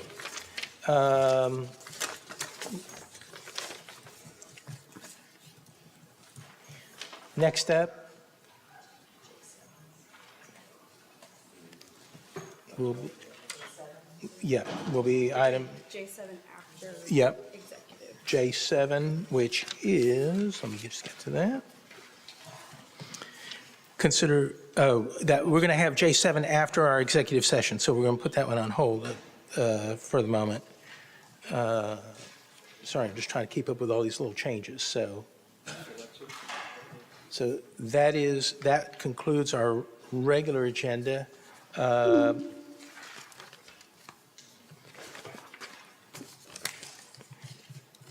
We did not finish our study session, so we will move right into trying to wrap that up with item C5, which is received presentation from staff regarding the results of the pavement condition assessment performed by City Logics. Good evening, Mayor, council members. Ray Silveras, Director of Public Works. What I'm going to present to you here is the pavement assessment discussion. So this is it's a pavement condition index that we did citywide. We haven't completed it yet, and I say that because we're still waiting on other variables to come to play. Mainly the utility prioritization list is going to come out in January. So we have started the approach of assessing all the payments in the city, but it's not completed yet until we're waiting for a couple of missing links that we need to integrate to make sure that we're not tearing up the road twice or redoing the same road in a bad way. So this approach here, staff in the past has kind of kept to themselves a little notebook of, this is a street we've taken care of, or this is what we've done to this street in particular in the last 10 years. And so this is where we need to go. So we took more of an objective approach here as to how we looking at our street network. And one of the things that was approved back in February was this pavement condition index that's does by City Logic, that they send out a car that has all this technology to scan the road underneath it, and it drives the entire 418 lane miles of the city, including alleys, and it's going to generate the pavement condition index, the PCI, from 0 being your worst to 100 being your best. And then we're going to take that data and develop like, okay, here's what all the city roads and alleys rank as far as the scores goes. So now the scores doesn't mean that you necessarily attack those roads individually. So as you see here, the possible scores are from 86 to 100, it's considered excellent condition. 71 to 85, still good condition. 56 to 70 is fair condition. 41 to 55, poor condition. And then 0 to 40, it's considered pretty much failed. So the trick with the street network is that once you do a road, it has a life expectancy depending on what type of treatment you do. If it's asphalt or concrete, it kind of varies. But you don't have to go there and necessarily rebuild every road in order to achieve that life expectancy. So throughout the year, as wear and tear goes on the road, you apply different pavement treatments. Maybe you just need some crack seals, maybe you need some base repairs, and then depending on so that's what the score tells you here, what type of method to apply to that street. So you're not just going at it based on somebody's nose or what you think is the best. You're going here objectively and treating these streets with the best management practice out there for the street industry. Yes, you will have roads that eventually they will fail. There is a slide here where I'll show you the graph, and they'll get to that. So the objective of the Public Works Department is to extend that life of the street to make it go as long as possible, because we're trying to balance where to spend this money. Some streets are going to get reconstruction, some others are going to get some preventative maintenance to kind of extend that life of the road as we continue to go throughout those years. So kind of to the question that Mayor Pro Tem asked me earlier, it ebbs and flows depending on where we're at. And so just to kind of say, when you buy a brand new car, you're expecting this car to last 100,000 miles, let's just say, and there's a cost to it. Well, in that cost in the maintenance of the car, you have to change the oil every so often. You have to do so many different treatment types throughout the life of that vehicle in order to extend it to that full life expectancy. So that's kind of the approach that we're doing here. Again, also another thing, when you do a pavement or a road reconstruction, the minute you're done and you put heavy vehicles on it, 18-wheelers, because those are what they're designed for, they're getting wear and tear right away. So it immediately starts to drop. So based on that technology that I was talking about, we were able to scan the entire street network here. You'll see there's a variety from excellent all the way down to, we have some very poor and some serious ones that we need to look at. But this is, if anybody question why we're putting this type of money or payment treatment into this certain area, we're objectively telling them, based on the data that's here before you, this is why we're applying this treatment. This is why we're reconstructing it, or this is why we're applying a seal to it as opposed to a full reconstruction. So here's what we have before you based on the technology that was there. And again, those results will tell us how to prioritize maintenance and rehabilitations for the road. Again, you don't have to rebuild every road. You just have to apply the pavement treatment needed for that type of life, where it's at on the life and wear of that road, and then be proactive with the maintenance. Again, this is going to help us to be improved with planning and budgeting over the next couple of years, and it'll help us be public accountability and transparency with our residents. As you can see, the PCI, the average PCI for Farmers Branch is 79. The national standard is 70, where the national average of where most street networks are at is at 70. So we're above that. And of course, what we want to do is, once we get the play of the utilities in there, to make sure that we're doing the best we can with the funds available with the utility installation as we're upgrading our water and wastewater. We're also doing our roads if it's scoring low already. And we're trying to make sure that we keep that going. So over the next 5 years, as we take this approach, that number should stay more or less around the same, and we plan to redeploy the pavement scan technology to see where we're at. So we want to be in that 79, 80 area. Again, the minute the road is done, it's already getting wear and tear on it, so it's not just going to stay there. It's a little bit different from the utility side, as when you put in a new PVC pipe, the life expectancy of that is about 75 to 100 years. But since it's not being driven on or anything like that, as far as corrosive stuff going in there, it could last that long without necessary maintenance in place. But the streets is just a little different. And here's what I was telling about the graph, the pavement condition index. So you see that 75% of life is that sweet spot of where you want to be proactive in your maintenance of that road. So when it's fully reconstructed, if you can keep that there, that you can extend the life of that road by that long. Once it breaches that area, you can see it sharply declines as far as the usefulness of that road. And so there you're looking at big dollars and reconstruction, and that's very impactful to the area as well as you're trying to do that. So again, we're still waiting for the utility report to come in to fully implement a full 5-year look at it. Also, another thing that we have that we're going to be bringing before the council to consider is Dallas County has agreed to work with us and help us do some road rehabilitations. Currently, we're going to be looking, one of our roads that scored pretty low was B Street, and the city staff was going to take that on as part of this. It's also been identified here as well. But Dallas County has agreed to help us with that road. So we're going to be going from Valley View all the way up to Valwood. And again, that will be before the council to consider. The good thing about that with working with Dallas County is they are not there for profit. So they're going to save us around 40% because all they're going to be providing is the labor. The city, from our standpoint, will provide the materials. And of course, there's no profit to be made for them. So it's kind of a partnership. We've seen it done in other counties. And this will help us extend as how many roads we can get done in any given year, because we're going to start out, although we're going to start out with one this fiscal year, in the upcoming fiscal years, we may do 2, 3, 4, 5, depending on how we can distribute the workload and go and work with the county. But this will be a start with them. And I believe that is pretty much what we have. Again, this is an internal tool set for Public Works staff for the Streets Division to kind of make sure that we're putting the dollars at the right place at the right time and with public transparency. And with that, I'll take any questions. Thank you, Ray. Appreciate it. Councilwoman? Was he not the one that asked for this? Yes, he was requested by. Okay, I didn't know who. Councilman Roman, do you want to say anything on this? Not right now, but if you'll come back to me. Will do. Sorry.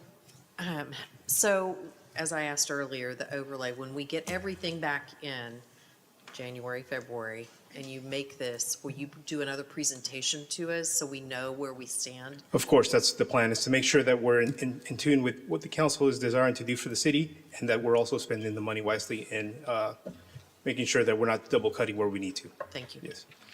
Councilman Reed? Were there any streets that were found that needed immediate attention? B Street was one of those that was identified. If it's one of those that the city council does decide to move, again, we're looking at to partner up with the Dallas County on this one. I will have to bring before you another utility, which is a project, a pipe burst in the existing sanitary sewer. It's very minimal disruption as far as the installation of that goes. But that way we can install that, make the service line cuts, get that road done, because they're looking to hit about July, should we consider moving forward with them.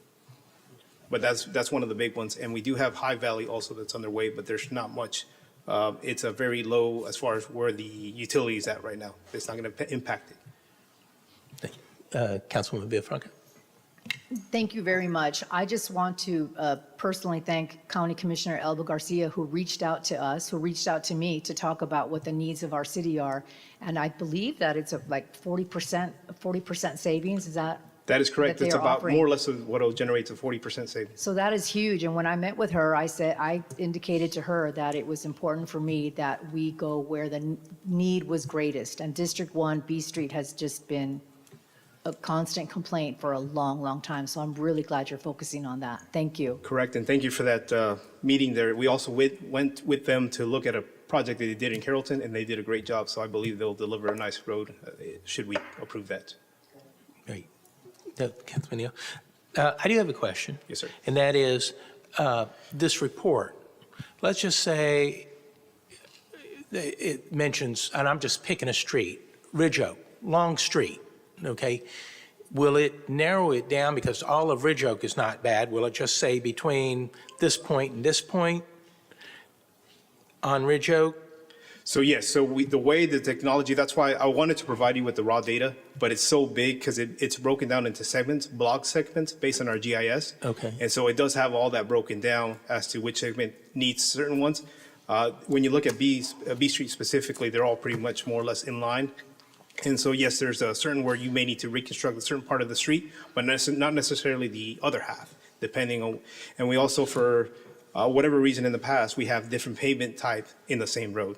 So we have one that's concrete with the asphalt overlay, and we have one that's just pure asphalt on the same road. So yes, it does vary. Okay.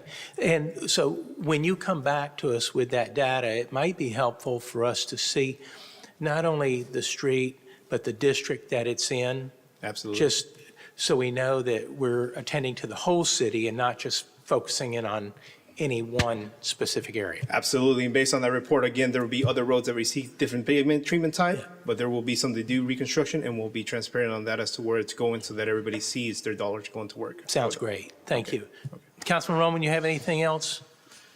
I just kind of wanted to ask, I know that there are certain streets that, like B Street, I know one side of the street, I think it's the site closest to Valwood, that one's got sort of speed bumps on that one. And I just don't know if during this process of reconstruction, I know we've specifically talked about B Street right now, is there an opportunity to, before we start the construction and start tearing up the streets, is there an opportunity for the city to do sort of a self-invoked assessment to determine whether speed bumps might be necessary on the other side of B Street, kind of between Greenhurst going to Valley View? So yes, there are speed bumps on I believe it's on the northern half mainly of B Street. Typically, the way the policy is set up right now is resident initiated as far as them wanting to install speed bumps, and there is a petition and a process in place. I'm not so sure if, go ahead. And I just was wondering if there's an opportunity to do a self-invoked process where the city invokes the process rather than the resident. And maybe that would be an opportunity as we're sort of redoing some streets to think about, now that the street is going to be brand new, it's going to be much easily drivable. Would there be reason to believe that maybe this is going to invoke people to try and maybe go faster? Because it's going to be a smoother trip, right? Some speed bumps and some dips on B Street certainly serve as a already created mechanism to slow people down. But once the streets are fixed, people are going to start going faster because they don't have to watch for those hazards anymore.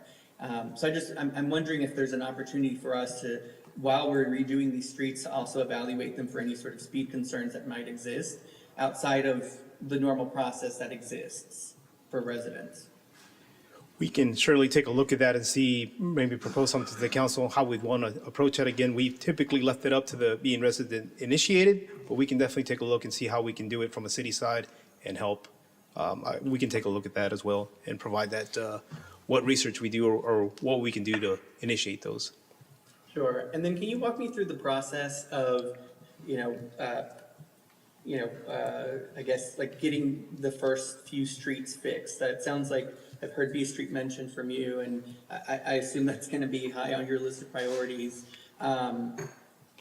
But walk me through what that process looks like, and then the timeline for doing that. So for this upcoming fiscal year, again, this is a new approach for the department. It's something that we haven't done previously. We're still waiting for another factor as far as the utility report comes out.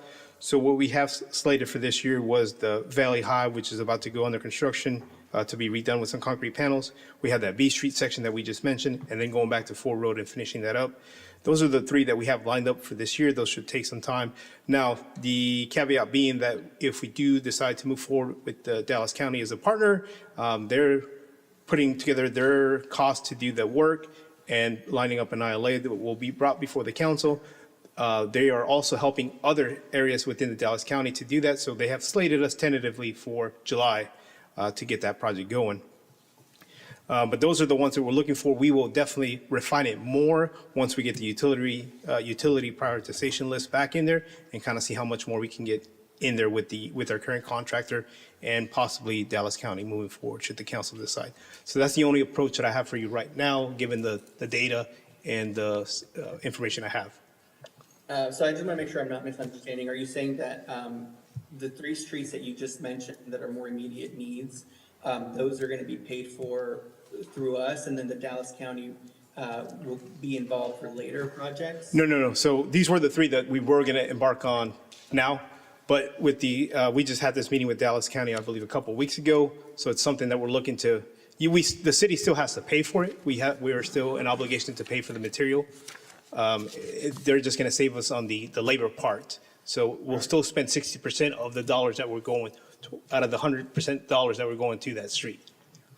Okay, wonderful. And then, and I'm gonna ask this other question because it's the question I get probably the most is like, when is construction gonna start and when is construction gonna end? Because note that there is a lot of construction going on in Valley View right now, and that might hinder people's ability to leave their neighborhood. And No. it can be a bit inconvenient. And so I guess my first question is, how are we coordinating that? And then also secondary is, how long is that construction gonna take? I heard you mention that these 3 streets you're planning to work on this year. Does that mean they'll be done this year, or will it carry on? So with the exception of B Street,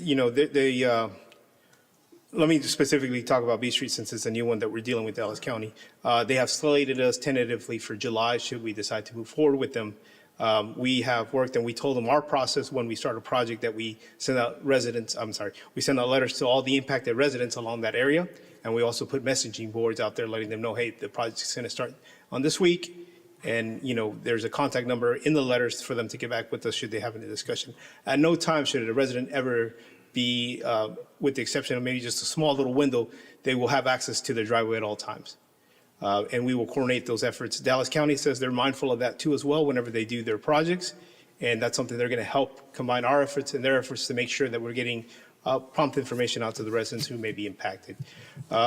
Given the length of B Street, if they start in July, I can see them kind of finishing. It will be segment by segment, so they won't tear up the whole road. They'll just kind of go up in, I'm assuming they'll start from the south side and move up to the north side. Again, that's still to be discussed and laid out with them. But you're maybe looking at 2 to 3 months, possibly 4 months of just going segment by segment down the B Street to get that done. Okay. When you say residents are gonna be informed, does that include businesses? Yes, sir, I did. Yes, businesses as well. Everybody along the frontage of where we're impacting where the project's taking place. Okay, and I just want to make sure that, I know there's the Mexican restaurant on B Street, and I just want to make sure that they have really advanced notice that this is going to happen, because I know one of the issues that they experience is whenever construction happens, their business is impacted, and so I just want to make sure that they have something in place, a marketing plan or of some sort to make sure that people can still get there, people know that they're open and available and so forth, so that people don't forget about them because of the inconvenience of getting there through the construction. And then I guess my last question is the coordination. It's going to be a lot of construction if we have Valley View construction going on as well as B Street construction. So how is that going to work? So right now, tentatively, we're supposed to be finishing up with Valley View, the stormline project, the stormwater project here in February. Once that gets done, we're not starting until July, so that's going to buy us some time there to kind of make sure everything goes back to normal as best as possible before we start tearing up the road there. So there should not be any impact from the projects that are currently underway right now. Okay, that's it for me. Thank you. Thank you. Thank you. Anything else? Anything else? Nope. All right, Ray, thank you very much. Thank you. Okay, moving on. Item C7, receive an update from the city attorney on the proposed constitutional amendments appearing on the November 4th, 2025 statewide ballot.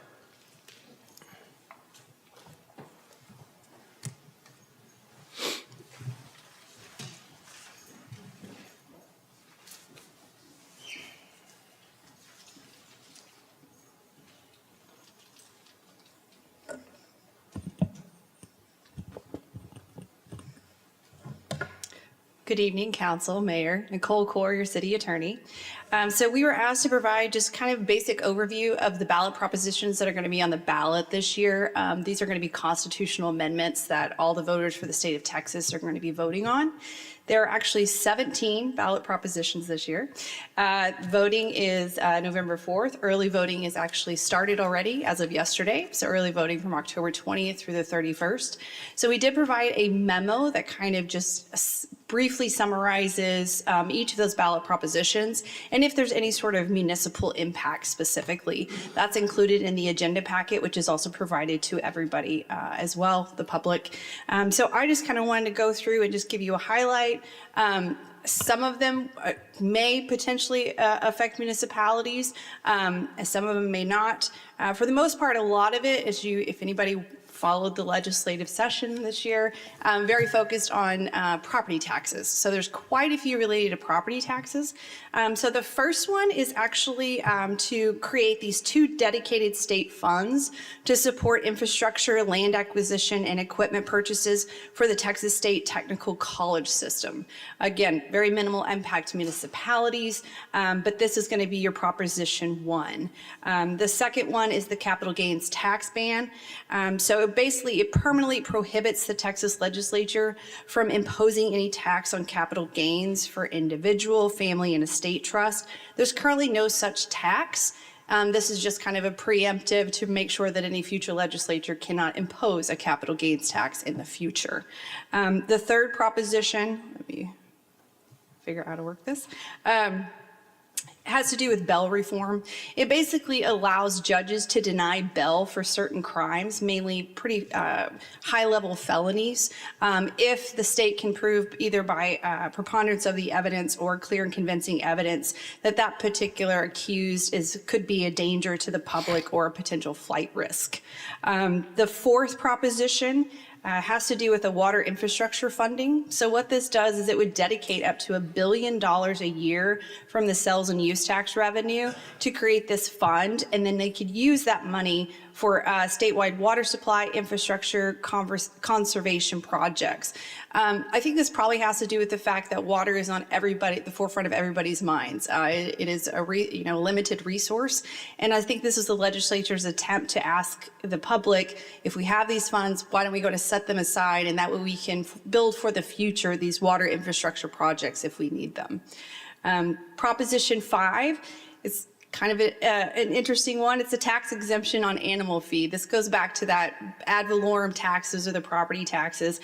And it basically says that if you, it allows the legislature in the future to have this exemption for animal feed that's held for retail sale from local property tax.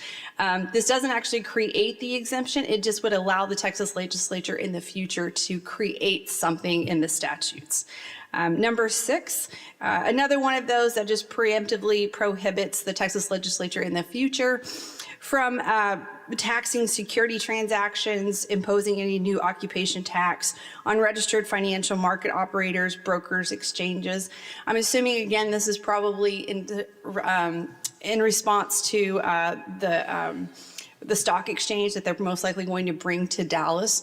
And so I think this is just to make sure that we're going to protect those businesses and protect that financial field when it does come through. Number 7, this does kind of actually align with more of federal law that was recently passed as well. It allows a property tax exemption for homestead exemption for a surviving spouse of a veteran who dies from service-connected condition or disease. As long as the spouse remains unmarried, that exemption, they have it for life. It can actually be transferred from the current homestead to a future homestead as well. Excuse me. Proposition 8, again, another one of those preemptive. They want to make sure that the future Texas legislatures don't mess with this. And it permanently prohibits any future Texas legislature from imposing an estate or a gift tax. There currently none exist, but again, this is just a preemption. Number 9, this again is a property tax, and this I think will, and we've advised some other cities, impact your future budget. What this does is it allows an exemption up to $125,000 of market value on income generating personal property, such as business equipment and tools. Currently, it's limited to the amount that is necessary for its purpose. This would raise it up to $125,000. Why that's important is because cities actually get a portion of that property tax that is imposed on business assets like this. I don't know if anybody watched the previous or the legislative session, but this went back and forth several times. This number has changed numerous times. I think in the House it was up to 500,000. The Senate was, I think this is the one that came from the Senate, which was 125,000. Number 10 would allow a temporary property tax exemption for homestead that's destroyed by fire. It would only apply to the value of the structure, not the land, and it's temporary for from the point of when it's destroyed until it's rebuilt. Proposition 11 is a school property tax exemption for those that are 65 and older and or disabled, and it increases that exemption from $10,000 to $60,000. Again, this is only for the school property tax purposes. Number 12 is it basically expands and restructures the State Commission on Judicial Conduct, which pertains to judges. It's the body that regulates judges' behavior. And so this particular one would increase the membership as far as who's actually on the board. It would enhance their ability to issue public sanctions against judges. There's a whole litany of things that it would actually do, but in essence, it expands their ability to regulate judges' behavior. Excuse me. Number 13 is another school property tax exemption. You see the theme here. This has to do with the homestead exemption just for anyone, not limited to 65 and older or the disabled, but for any homestead exemption, it would increase for school property tax purposes from that 100,000 up to 140,000. And number 14, this would create a state-run medical research institute for dementia, and it would be funded, excuse me, with $3 billion from the general fund. Let's see. Again, municipal impact, there's no direct physical effects on us, but this is just if you're a voter, you might want to know that we're going to earmark $3 billion for this, for dementia research. Number 15, it's a constitutional amendment that would recognize the parents' ability to, how they say, their right to care and make decisions regarding their children's upbringing. I think the intent here is to restrict state, local governmental interference unless there's a compelling governmental interest. Number 16, it would only allow U.S. citizens to vote in Texas elections. I think this is important to note. This already exists in state law. So they are now just codifying it from state law and actually putting it in the Constitution. And then number 17, this is, again, another property tax. It's specific to counties that border on the Texas-Mexico border. And it would allow an exemption from property tax increases in land value because of additional border infrastructure. So you can't be taxed more on your property because now you have some sort of border security that's been built on your property. So that is the overview. I will tell you the Texas Secretary of State website has the actual language of each one of these ballot initiatives if you were interested in looking at those before voting day. It also does a pretty good synopsis of each one of those as well. Thank you very much, Nicole. Does anybody have any questions? Thanks, Nicole. Is there anything that we should be on the lookout, just that could adversely affect our city? I mean, really, other than probably the business property exemption, that could potentially affect our budget because we do receive a portion of that. But other than that, I mean, again, watching out for those exemptions, but most of this were limited to the school district property taxes. So beyond that, I mean, there's several for you to keep an eye out for. Thank you. Councilman Neal? Thank you, Nicole. Appreciate the summary. Good job. Thank you. And I know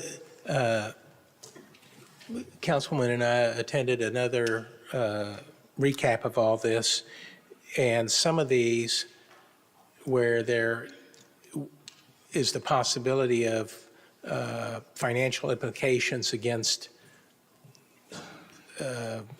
some entity, possibly a city or a school district, that the state has said that they will make up that difference for some of them. I didn't bring my sheet with the numbers, but there is that. So I would just encourage all voters to do their homework before they go to the polls. And there's lots of places where you can go and get information as it relates to each one of these propositions. Do your homework, be informed. I can tell you League of Women Voters, Metro Crest Chamber, State Representative Rafael Anchia, they have their recommendations, but everyone should make the decision based on what they think is best for themselves, their families, and their community. Yep. Thank you. Very good. Thank you. Thank you. Okay. Next up is receive an update from the mayor and council members regarding board liaison information from outside organizations and other meetings attended. Councilwoman Bennett? No. Councilwoman? Yes, thank you. It's been a busy couple weeks. Thank you so much. I can't ever say thank you enough for allowing me to serve you and serve our community. I attended the Callejo Boteo Leadership Luncheon, where County Commissioner Alba Garcia was the recipient of an award. Attended the Branch Vision Candidate Forum for District 1. I chaired and attended the Fall Festival at Mary Immaculate. Attended the Dallas Japanese Association Japanese Fall Festival, and it was a lot of fun. They had some really great food, too. Attended Councilwoman Tina's town hall meeting. I was able to attend the ribbon cutting over at Bat Box in Addison, and if you haven't been there or heard of it, it's really cool. It's like a bowling alley, except it's batting cages, and it's really, really cool. I was able to attend the MAD meeting and awards banquet, Mothers Against Drunk Drivers, and they recognized Christian Ramirez and Mark Freeman, two of our police officers, for their outstanding service. I think Mark Freeman has had 33 DUI arrests in 1 year. And honestly, we don't really think about it in this way, but somebody made a comment there. We won't ever know the numbers. We won't ever know how many lives they saved by arresting one drunk driver. And that really impacted me. Like, we don't know how many lives Officer Freeman and Ramirez saved, and all of the other officers that are out there, actively looking for drunk drivers. I attended I didn't attend, I actually just stopped by to say hello, the Charter Review Board, and great group of people. I just went out there to say hello and to thank them for their yes, and thank them for serving the community, and it looks like a great bunch of people. I think good things are gonna come out of it. I attended as a guest of the president of Dallas College Brookhaven, the YMCA Simone's Breakfast and it was a really well-attended event. I was able to sit next to our president of the Metro Crest Chamber, Michael Gallups, and they did a really good job. Attended the Mayor's Forum this past week. Our three mayors did a spectacular job. Mayor Lynn, Mayor from Carrollton, and the Mayor from Addison. They changed the format a little bit, and I think I really liked it. They gave everyone an opportunity to let their city shine, and Mayor, you did a really good job. I attended the Haunts and Houses this past week, and it's just such a sweet event over at the historical park for young children. There isn't anything scary. The only thing scary for me was all of those kids that were honking those horns. I was like, oh, but they got to go up on the big equipment and the big trucks, and it was just really nice to see them be so joyful. A really huge thing that I really enjoyed a lot is I was invited to go to the football game over at Standridge, and I don't think I had been to a football game since I was in high school, and I had so much fun. The little show they did, the halftime show, was magical. Like, you would not know that they were high school kids if you closed your eyes. It was so good. I attended the Branch Connection Craft Fair this past weekend, and they had a lot of really great treasures. The city did a fantastic job putting it together. They had actually overflow. There were people in the hallways with booths because they had so much stuff. So for next year, I highly recommend it. I attended an event put on by the AAUW over at the Early College High School on Saturday. Karen Rodriguez, the director of the of communications for the CFB ISD, was the speaker, and she was just an incredible speaker. I really enjoyed it a lot. I also had an opportunity to attend the trunk or treat at Dallas Medical Center, and it was really fun. They had a lot of kids, and they had a lot of, cotton candy. And my favorite, honestly, is the fire department. They always steal the show. They always have the kids just, their eyes light up, and they always have the best giveaways. I couldn't leave without getting one of those ducks. What am I going to do with it? I don't know, but I had to have one. I attended the Branch Herald Headliner. The local newspaper had an event, and they showcased James Armstrong, the current CEO of Builders of Hope, who will soon be leaving to work for the city of Dallas. And it was a really great event. If you have an opportunity to participate in these events, I highly recommend it. And then just this week, I joined an art group at the Branch Connection. So if you're 50 years old or older, you can be a part of so many great things at the Branch Connection. It's never too late to have a happy childhood. I don't know how to draw, but the man promised me that they're going to teach me. So I'll update you as the time comes. I had the opportunity to attend Chapel Hill Elementary School with the mayor. It's for a meeting with a site-based decision meeting. Chief DeDeer was there as well, and I learned a lot. Chapel Hill is a really good elementary school. It's part of the DISD. They do a great job. The principal of the school is fantastic. I highly recommend it. And then I attended the Early College High School Mentor Program. They had a program on scholarships today. I wasn't able to stay for the whole meeting, but I wanted to make sure my mentee knew that I hadn't forgotten about her. And then this morning, early in the morning, I participated in a campus improvement program for Early College High School, and they're doing great things. I don't know, if you're in the 8th grade and you are serious about going to school, you go to the Early College High School, and when you are finished, you will have 2 years of university. You will have your AA degree, and that's incredible. And then today was a real big highlight. I was able to attend the Women in Business Emotional Intelligence program that was put on by the MetroCrest Chamber. Julie Jones I'd not seen her before. She was just fantastic. And of course, Jawaria Tareen, our Assistant City Manager, was showcased as well. And they talked about emotional intelligence. And let me tell you, Jawaria, she's got emotional intelligence. She did a fantastic job. The Chamber is doing just a phenomenal job of bringing things that are meaningful and important to all of us. And just a reminder that early voting has started. You can vote over at Mansky Library or at Dallas College Brookhaven.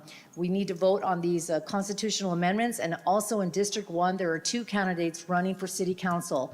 One is Lupe Gonzalez and the other is Lilia Martinez. Meet them if you haven't, say hello to them, and you make the decision about who you think will better represent you on council. Thank you. Thank you. Councilwoman Neal? I'm going to try to make this quick. So I did attend the most recent Regional Transportation Coalition meeting. It's a monthly meeting we have. Get information from TxDOT and other groups on highway construction and whatnot. We're still a little bit behind on the I-35 Phase 1 project, but they're trying. They're trying to play catch up. I attended 2 football games for CFB ISD. One was the Battle of Carrollton, and then one was the Battle of Josie Lane. And it's always good. I think it's really important that we have interaction with our school board trustees. We're partners. We're partners in the kids that are growing up in our neighborhood. And so it's very important for us to be able to pass along information from the city to the school board and vice versa. I met with 2 developers last week that are looking at projects in the city, the Billingsley Company, and then former Mayor Robert Dye, and got some information on that. Those things will be coming before us before too long. Mary Immaculate Church had their fall festival. Fantastic time. Couldn't believe the number of people that turned out there. Councilman should really be patted on the back for the job that she did putting that on. Of course, we had the Metroplex Mayor's meeting, and we received a legislative update similar to what we did tonight from some folks that were with another group that were, the mayor of Coppell, who's in charge of that group, had come in to brief us. Attended Councilwoman Bennett's town hall meeting that she had here. As Councilwoman mentioned, we had a mayor's forum, probably, I don't know, 200 or more people showed up for that. Thank you, Chamber, for putting that on.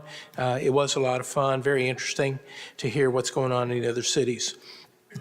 I spoke to students at Preston Hollow Presbyterian School. That is a new school that we have here in Farmers Branch over on McEwen.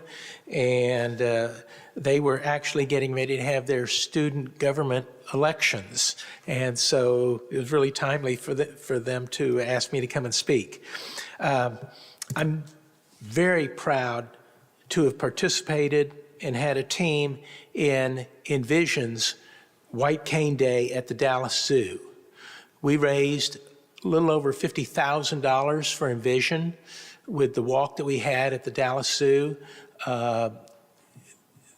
There were a lot of people there, and both blind and visually impaired and sighted.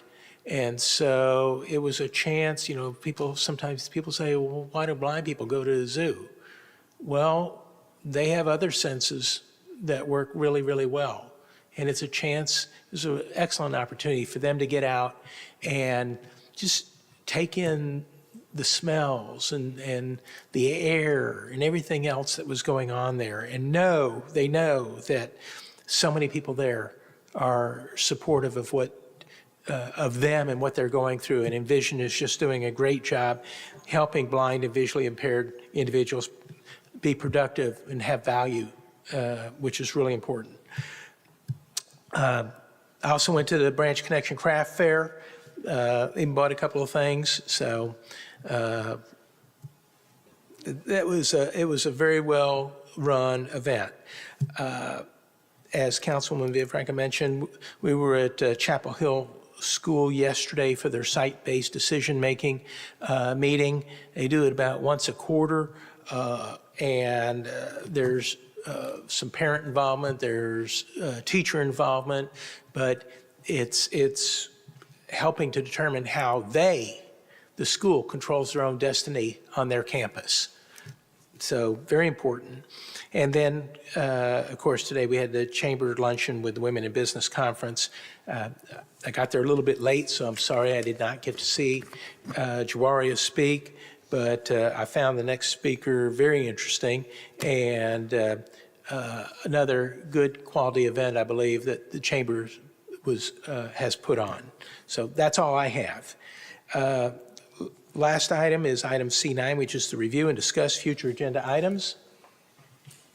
I'd like to request a discussion and presentation regarding public facility corporations, otherwise known as PFCs, and housing finance corporations, otherwise known as HFCs, including their structure, purpose, and potential applications for the City of Farmers Branch.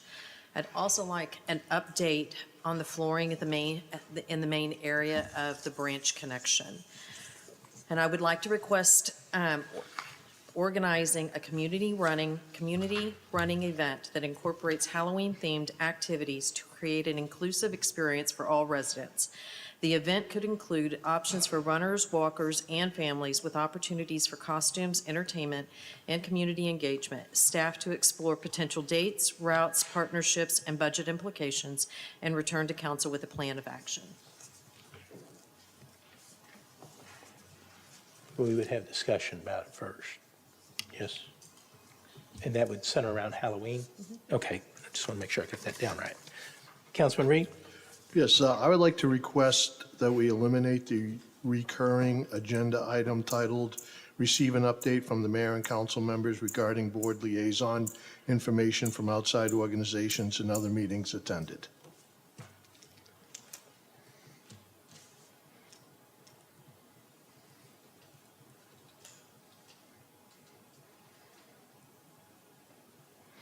Councilwoman Villafranca? Yes, thank you. I would like to request a presentation to the City Council on the feasibility of adding banner signs to Encore poles along Bellwood Parkway between Josie Lane and Webb Chapel, or even throughout the city. The presentation should outline potential locations, Encore and city regulatory requirements, design concepts, estimated costs, funding options, and implementation timeline for council consideration and direction. Thank you. Okay. Councilman Neal? Okay. That is all we have for right now. We are going to go back to executive session, and then once we are finished there, we will come back to take care of item J7. So thank you all for being here this evening.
And we are back. So I will report that item J7 is being tabled to November 4th. Motion to do so. Oh, is there a motion to table item J7? Mayor, I make a motion to table L4 to the November 4th meeting. I'll second. Thank you. We have a motion and a second. If you would, please indicate your vote.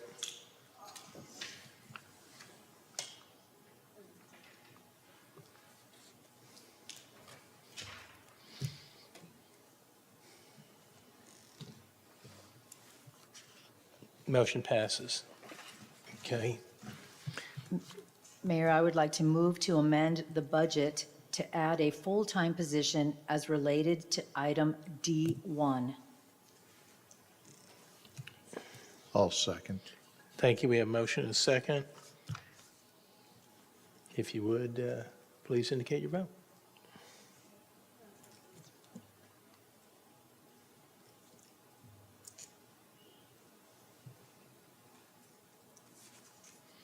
Motion passes. Thank you.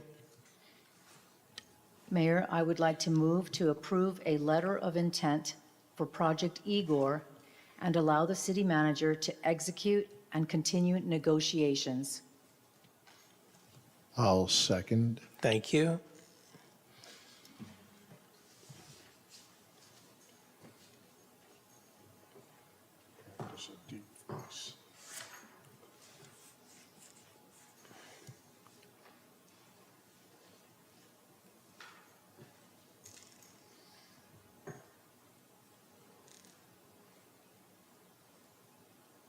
Motion passes. Is that on? Okay. Well, that concludes our business for this evening. We will adjourn at 10:55. Thank you all very much.